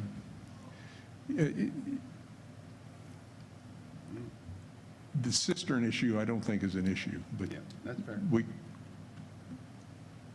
Tom, you're nodding your head. What? I was agreeing with you. Yeah. I'll tell you, I'm my deepest concern about this is that water system, does that include a sewer system, a waste management system? And I think we should make very clear that it does not include a sewage system, a waste disposal system, whatever you want to call it. But the term water system can include that. I mean, we looked up some definitions. I don't know whether I looked it up or you did at least, but water system is used in instances where they're talking about management of sewers, sewage system, waste disposal, as well as potable water. And I included fire suppression in particular because I think one of the best contributions the Water Commission has made, and one of the more important ones over the years in this town, is trying to control the cost of the fire hydrants around. And so I voted for Lisa's amendment, and I think it's important. But I think without a definition, I don't know whether the water system was used in the original charter or not. But I think it is, without that definition, this article is an expansion of potential authority that is far beyond what I think the Water Commission should have, because if it is expanded to include anything having to do with a sewer system, you're talking about the future of this town, period, in a way that is, I think most people can't imagine. Okay, any other comments or questions around this motion? Larry? Larry Miller, see, where do I live? We don't need to know that. No, your name's good enough. Where am I?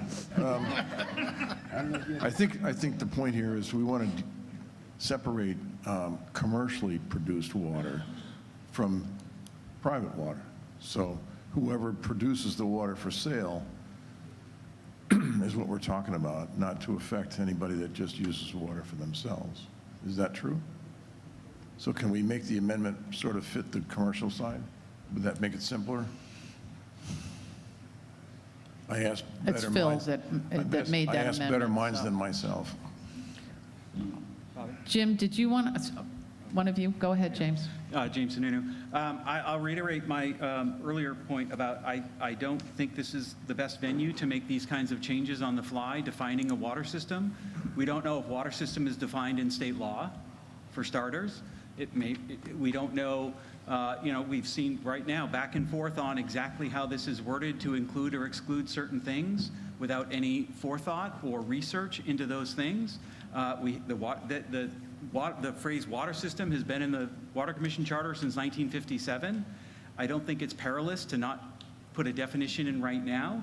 And folks who are concerned about that definition can go to the Water Commission and propose changes, and the Water Commission can evaluate those changes, decide if they're warranted, ask council if there's any issues with them. There's a process involved for this that can address these rather than doing it on the fly and suddenly trying to say we're trying to prevent sewer by putting in water system definition or things like that. We have no idea what the implications of that are. So I think doing this on the fly is not necessarily best practice. Jim, another comment in regards to this motion. Thank you, Madam Moderator, and to Mr. Sununu's comments and to Mrs. Mackay's comments also. I just doing this now and thinking in Section 5, it says records to plan records of the aforesaid water system, and it goes to Mr. Wilson's point. I'm not sure what the aforesaid relates to, if it's the current system or if it relates to, in Section 2, the current plus anything that we may have. So I apologize that I'm not catching it until now, but I think it throws into question is what are we talking about as far as the authority? Is it the authority only under of what we have or what we may have in the future? So are you speaking in favor of the amendment? I have to be because I need a definition of what the aforesaid is. Okay. Thank you. Any other comments or questions related to this amendment? May I reply to Mr. Sununu's comment? Yes, you may. This is the process by which the legislative body can or cannot amend anything on the warrant. So to argue that you're doing this outside of the normal process, I think is wrong. And I believe that it is imprudent of the legislative body to vote in favor of this amendment, and maybe it's only because this article was brought before us at this time. It's been problems have been around since 1957, according to what's said here, but I don't think that is an argument for doing something now which may make things even worse. Yet I would say pull back next year, put a definition of water system, try to define what it is we're talking about, because this is about the water system of the town, and we don't even know what the water system is. Okay, I sense another comment. James? I did not suggest that this is not a place to make changes. I suggested that these changes need thought that go into them, and the Water Commission can evaluate those changes, and that might be a better way to do it. Frank? Frank Ferrero. Can you read what the amendment is? Again, yes. And then I have a suggestion. Okay, so right now, the amendment is to put definition of water system, all aspects of the method by which the town receives potable water for consumption and fire suppression except from residential-owned private wells. Okay. And I'm not going to comment on that, but can I just make a formatting suggestion that instead of putting something without numbers or renumbering everything, at the end of number 2, say, as used herein, water system shall mean, and then that, or whatever we come up with as a definition. It's just a formatting that you're then defining it through the rest of the article. Otherwise, you're throwing something in that has no numbers or letters or anything else. So. Phil, do you want to change your amendment to that? Or are you okay with, or do you prefer that it stay where it is? That's putting the definition in the same paragraph as the first instance of water system, if I am reading that quickly. You are correct. And that is, I agree, that's a far better place to put it than out hanging. That's why it was so awkward to put it at the very beginning or after the first sentence. Okay, so between the two of you, let me make sure I have this right then. So we're not saying definition water system, we're saying, Frank? As used herein,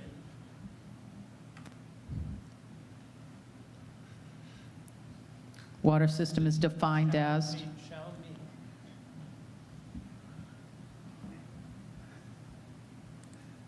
And then whatever the debated definition becomes. Okay, so what I have right now then is, as used at the end of number 2, as used herein, water system shall be defined as all aspects of the method by which the town receives potable water for consumption and fire suppression except from residential-owned private wells. Yes? Larry, okay still with that as a second? No?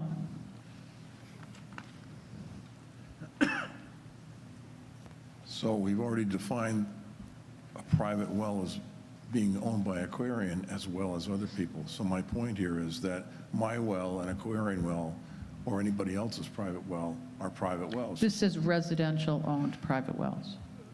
Are there any wells that are not residential that also produce water? That I'm not sure of, but maybe I'm wrong. I just want to make sure it reads right. So far, I'm for this. Okay. I don't know what to do about that comment, Larry.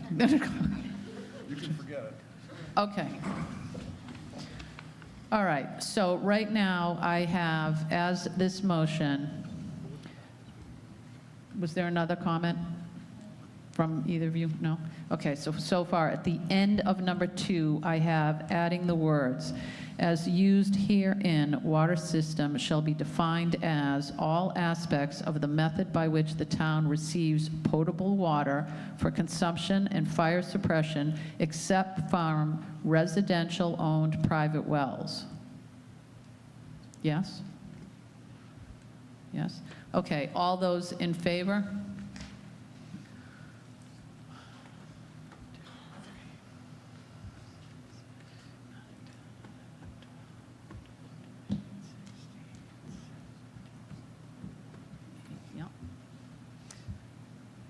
Opposed?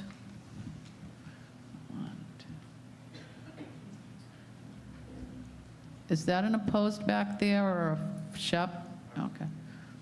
2, 5, 6, 7, 8, 9, 11, 13.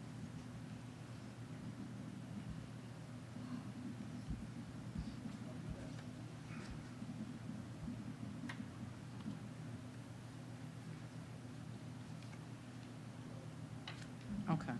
Either way, then it passes. Okay, motion passes 18 to 12. Does anyone have any more comments on the Water Commission charter?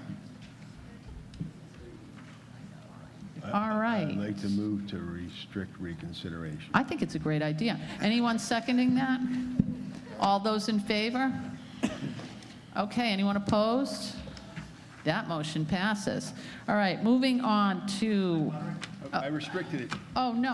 What was that? General question of the moderator. Okay, go ahead. Question for the moderator. Does this warrant article now have to go to council to make sure that, no, it doesn't. So it goes to the ballot as we have amended it. Yes, something that we always are aware of is we can make changes here that could turn out to be illegal. I mean, that is the purview of this legislative body. Thank you. Okay, what are we on now? So we are on Article 19, Friends of Centennial Hall, which is a citizen's petition article. Can I have a motion to move that to the floor? I'll move Article 19 to the floor as well. And a second? I'll second that. And Larry, I think you're going to introduce this article for us?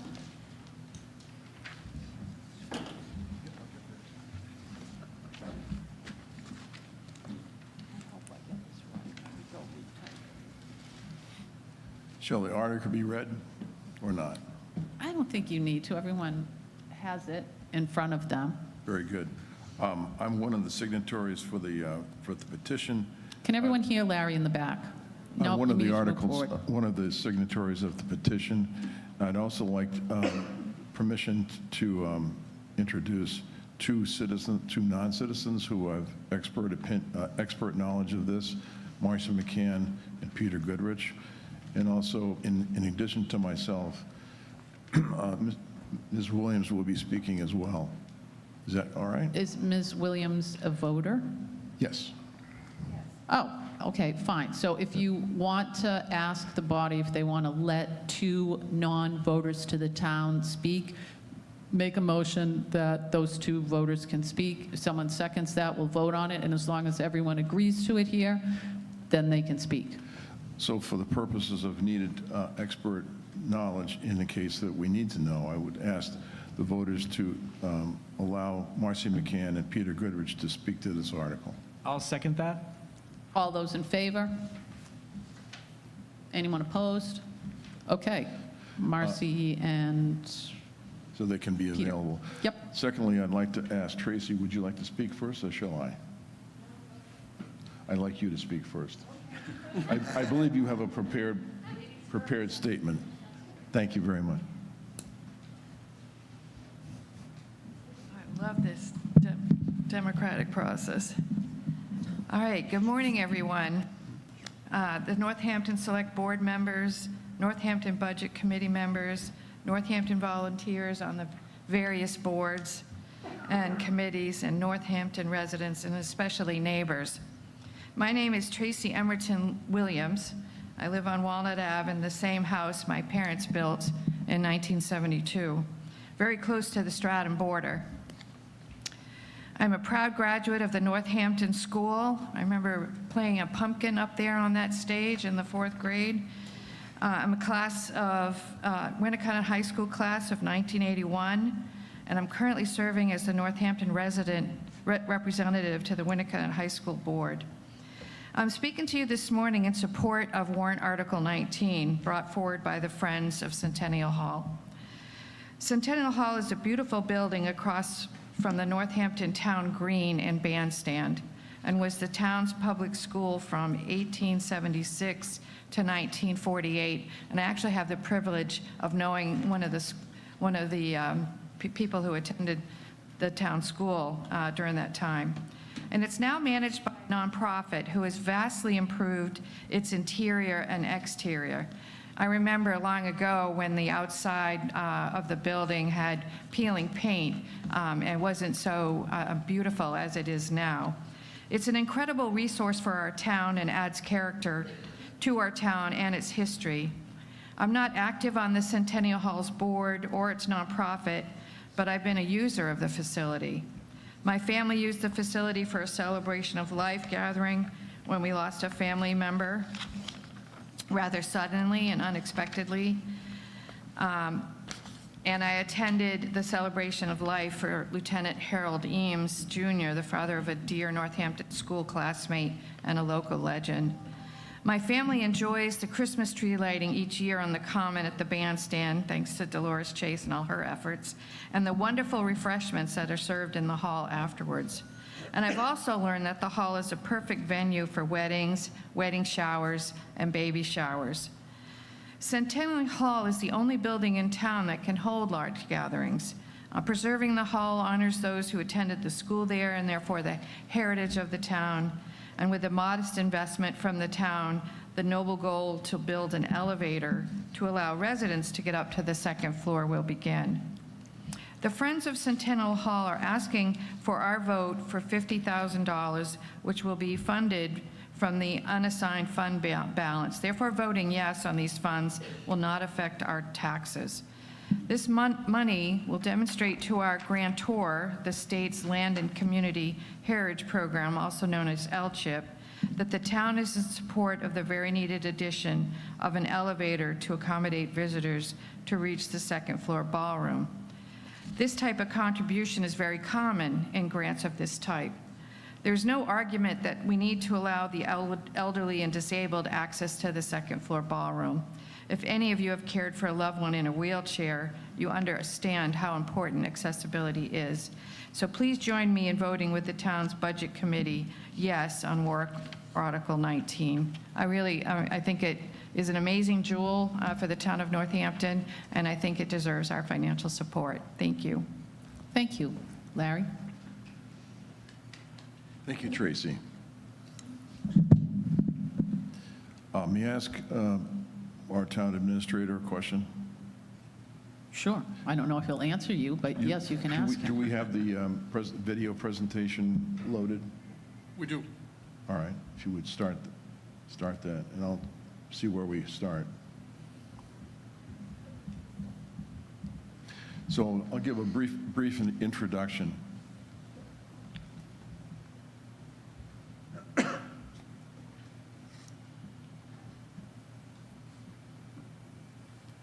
Thank you. So I asked a stupid question when I was asked to be an advisor to Centennial Hall, and someone said to me, "Why is it called Centennial Hall?" And I said, "I don't know." Well, in 1876, it was a gift to the town by the Hobbs family in 1876. Well, guess what that is? The 100th anniversary of our town in 1876. So that was a learning experience. I was in town in 1990, and I don't remember what Centennial Hall looked like. And I have a feeling I don't remember it because it probably was in disrepair.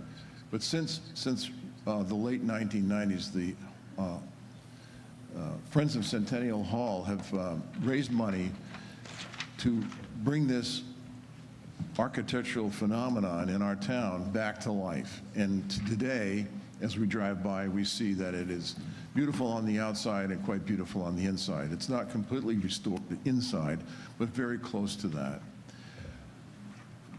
And as Tracy mentioned, this is a jewel in our town that people can have private meetings in. We have retail politics in our town where people come during election years to advocate for themselves. We have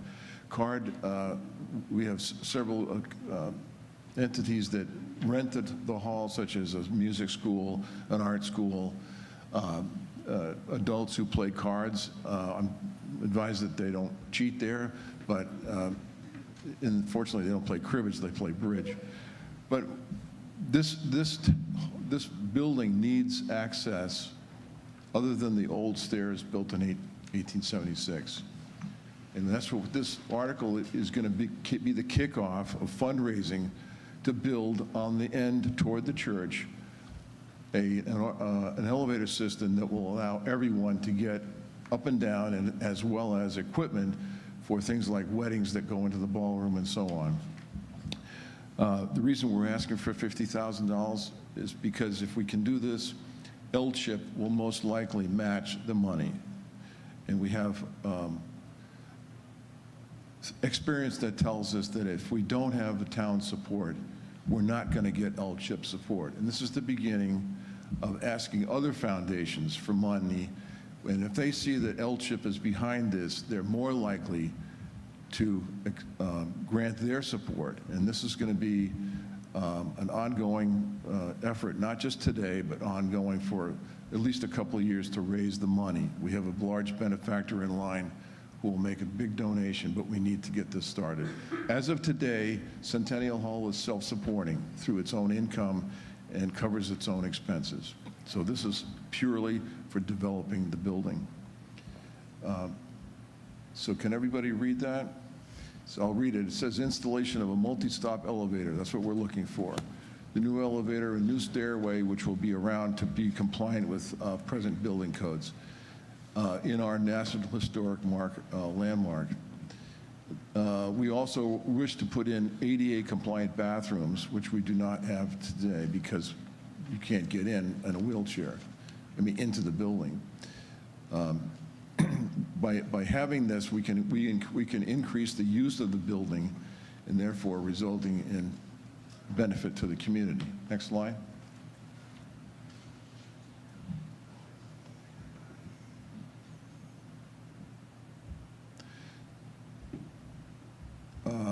Okay, these are live, right? Why don't we start clicking on Governor Sununu's presentation? Volume.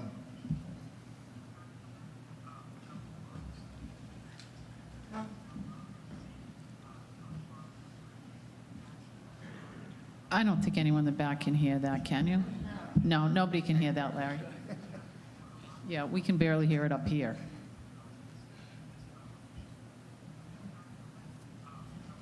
Are we going to give up, or what are we going to? No, Okay. we never give up. Okay.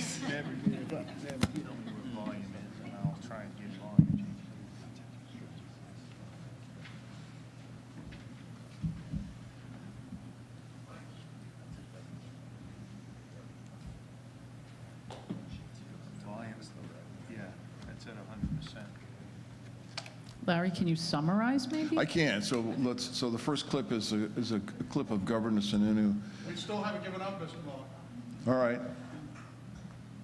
Well, while they're working on that, extolling the virtues of the building, and unfortunately, we can't hear him, but he's a big proponent. He mentions the use of L-chip as being wisely done.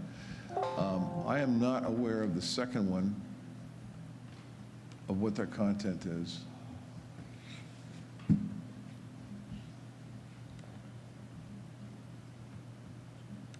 We talk a lot about these L-chip funds that the state participates in, and obviously this location has been a big benefactor of that. There's always more opportunity as they kind of expand their phases down the road, but to see those funds go to great use, be matched at a variety of different levels, and come up with a product like this that is financially sustainable. The project's basically half finished, and it's financially sustainable. So imagine the opportunity when you finish the whole thing out. It's something I think the town should be very proud of, and just speaking from the state level, we love to see the funds going to the right purpose with something that really gets a product like this out of it. It's a great example for the rest of the state. Sometimes I agree with Sununu's, and in this case I do. So can we try playing the second video? Our awards committee this year was impressed with your project as a model of effective planning, incremental, high-quality rehabilitation, and impressive volunteer and donor support.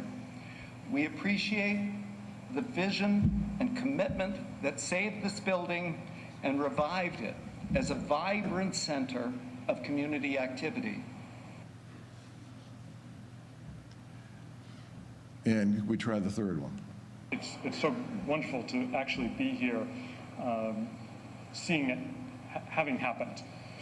At LCHIP, we think about the value of the historic resources that are involved, the capacity of the stewards and the applicants to run good projects and to be good stewards of the building. We think about public benefit, and I'm happy to say that the Friends and this building really hit the high notes on all of those criteria. Thank you. May I ask one thing of Marcy to see if I've missed anything? Yep.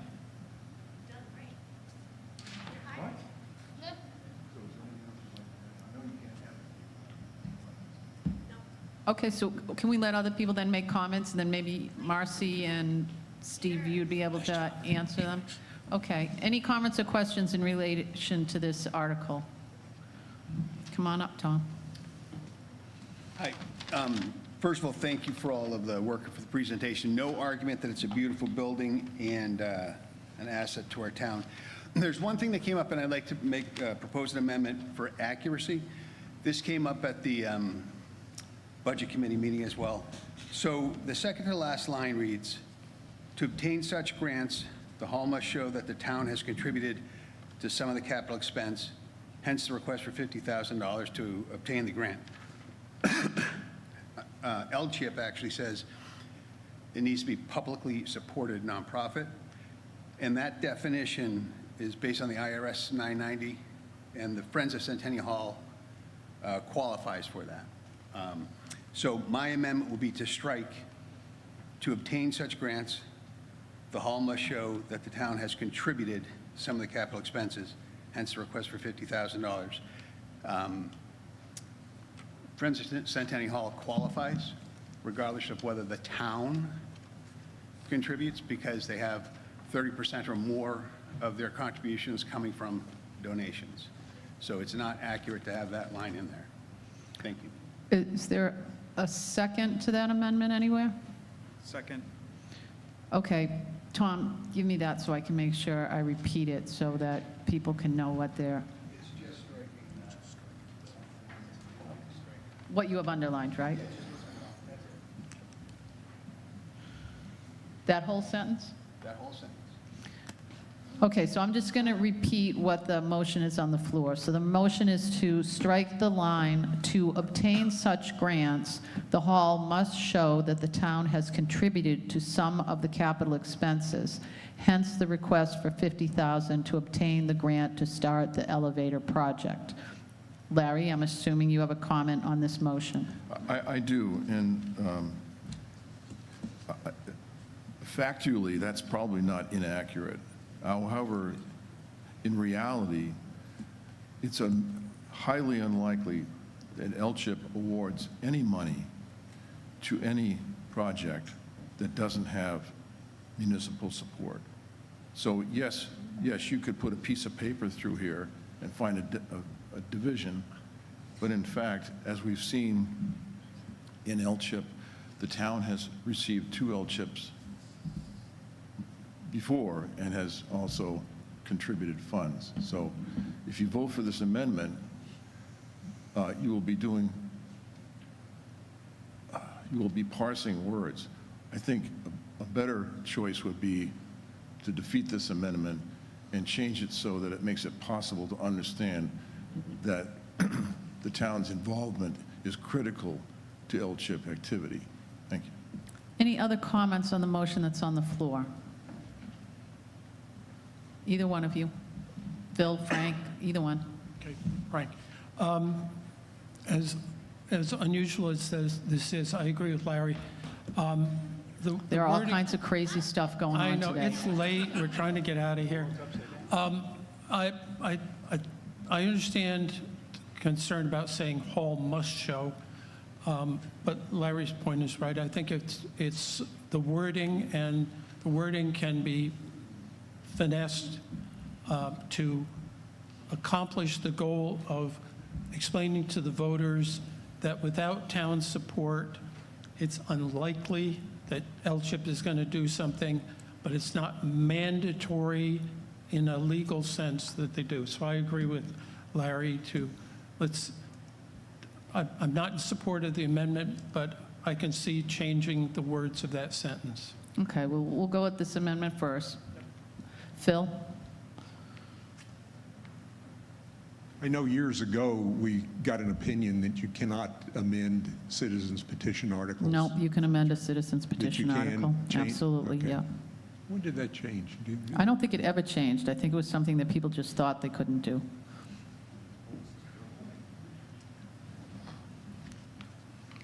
Jim Majori, Hobbs Road. Does striking that language change the intent or the purpose of the article, which you cannot do? No, you're Okay. still asking a request for $50,000, so. Okay. So may I follow up? Sure, go ahead. So the intent and the purpose is to request $50,000 for Centennial Hall Yeah, I don't think the intent and the purpose is to get an LCHIP grant. I don't see how that changes the Okay. intent. Thank you. I mean, the judge not agree with me, possibly, but I don't see how it does. Just to be sure, the $50,000 would be greatly appreciated. However, what we're trying to do is get LCHIP recognition. That is very valuable to further fundraising for many other foundations. So while I will be voting against this amendment, but I would entertain some wordsmith from Mr. Ferraro on a further amendment. Okay, so any more comments on this particular amendment? And then we could do some wordsmith on other amendments. Mike? I'd like to suggest maybe a friendly amendment. Wait, Like- are you going to suggest an amendment to the amendment? Don't do that to me. No, I'm gonna suggest that possibly this language would be a friendly amendment to and affect what Mr. Von Jess intent of what Mr. Von Jess was trying to do. Okay, so you're saying your intent might be not clear and you're going to correct it. I would never say that my boss is not clear. Okay, that's what I'm taking from. Go ahead, Mike, just go ahead with what you want. I believe that if we had to obtain such grants, The hall must show that the town has contributed to some of the capital expenses, hence the request for $50,000. I think if that read, to obtain such grants, the hall must show that the hall has support of the community, hence the request for $50,000. I would like to withdraw my Amendment and put that one forward? and I will put that forward, I yes. believe that meets both sides of Yeah. what we're talking Yeah, about. that's intended, that's right. All right. Do I have a second on changing the amendment? Second. Okay, so Mike, read it to me again, what you got. To obtain such grants, the hall must show that the hall has the support of the community. Hold on. That's true.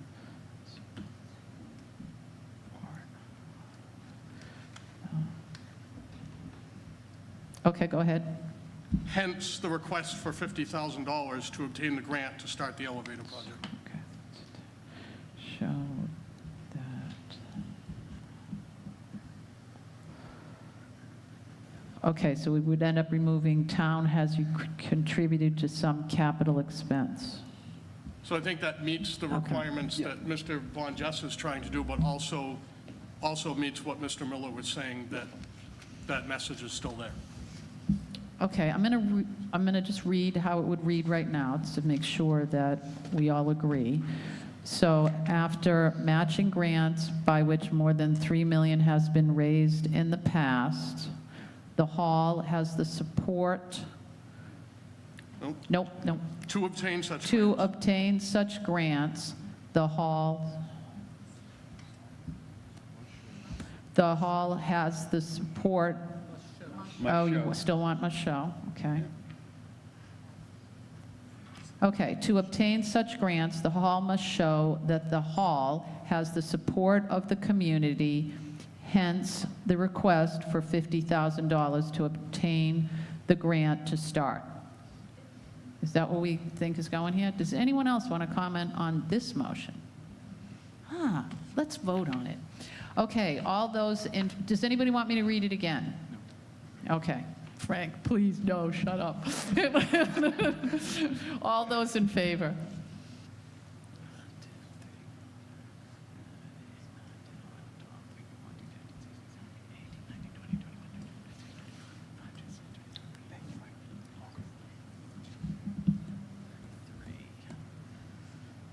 Got 33?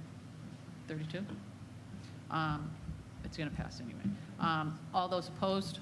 Opposed? No opposed. Okay, 33-0.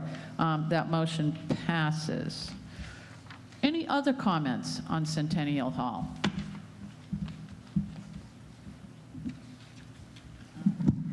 Donna Mackay. I'm very much an advocate for Centennial Hall, and I absolutely am going to cast my vote for the $50,000. And we've been here since 1992. Two of our youngest daughters went to Centennial Hall. I actually taught preschool at Centennial Hall.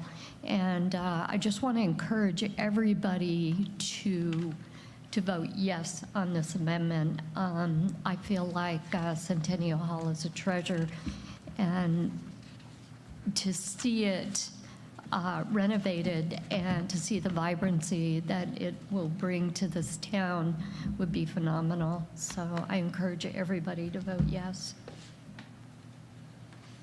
Thank you. Go ahead, Larry. Seems like I've done good. So, and thank you.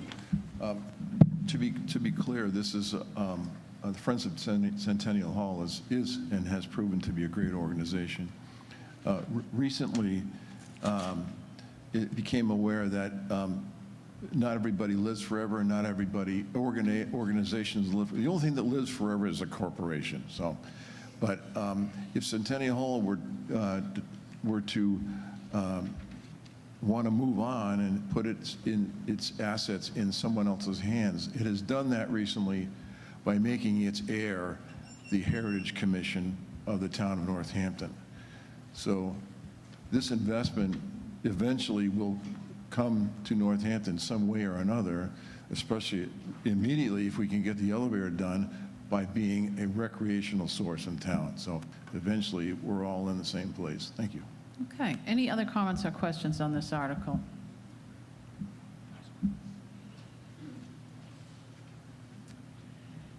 Anne Marie Banfield.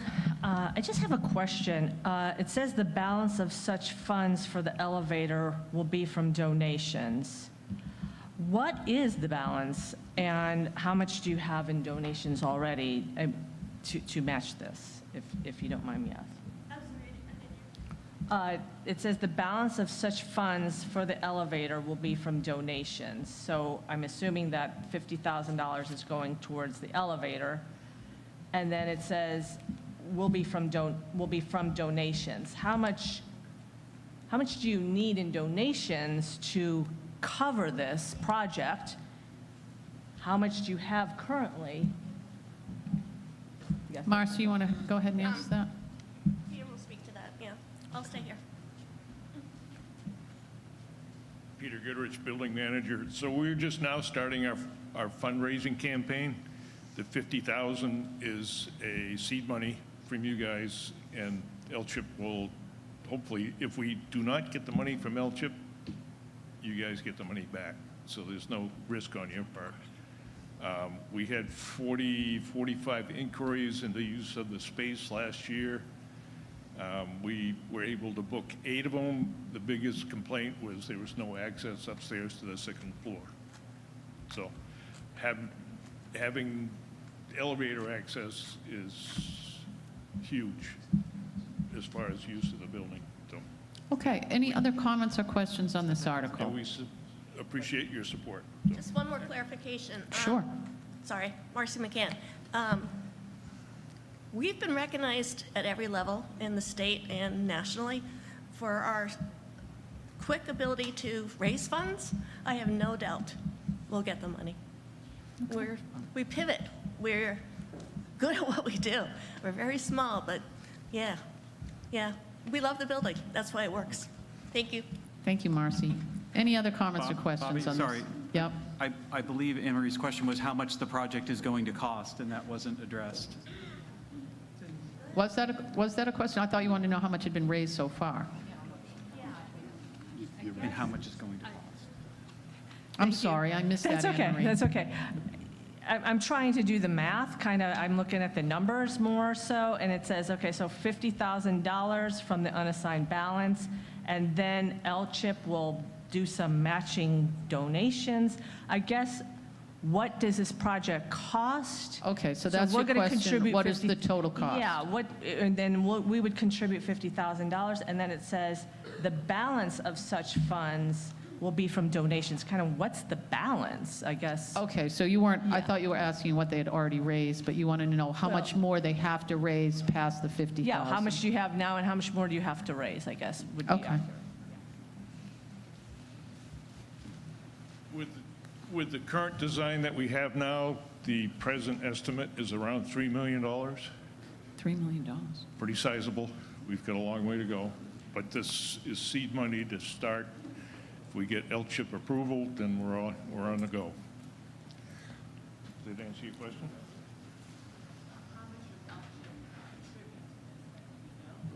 They will match our 50, yeah. And then the rest we have to raise. Everybody hear that? Okay, and yeah, I think Okay. everyone got that one. Any other comments or questions on this article? All right, here's your opportunity, Tom. I'd like to make a motion to restrict reconsideration. A second? Second. Jonathan, second? I'll second that. All those in favor? Anyone opposed? Okay, with that said, is there anything else that anybody feels they need to comment on? All right, seeing as there's no further business we need to adjust today, this meeting is officially closed. A reminder before you leave, official voting will be on March 10th from 8 a.m. to 7 p.m. That'll take place in the gym. Absentee ballot request forms are available. You can get them at the town clerk's office or on the website. If you want to sign up to help with the election, make sure you talk to Sue. Thank you, everyone, for coming today and participating. Thank you, Bobby.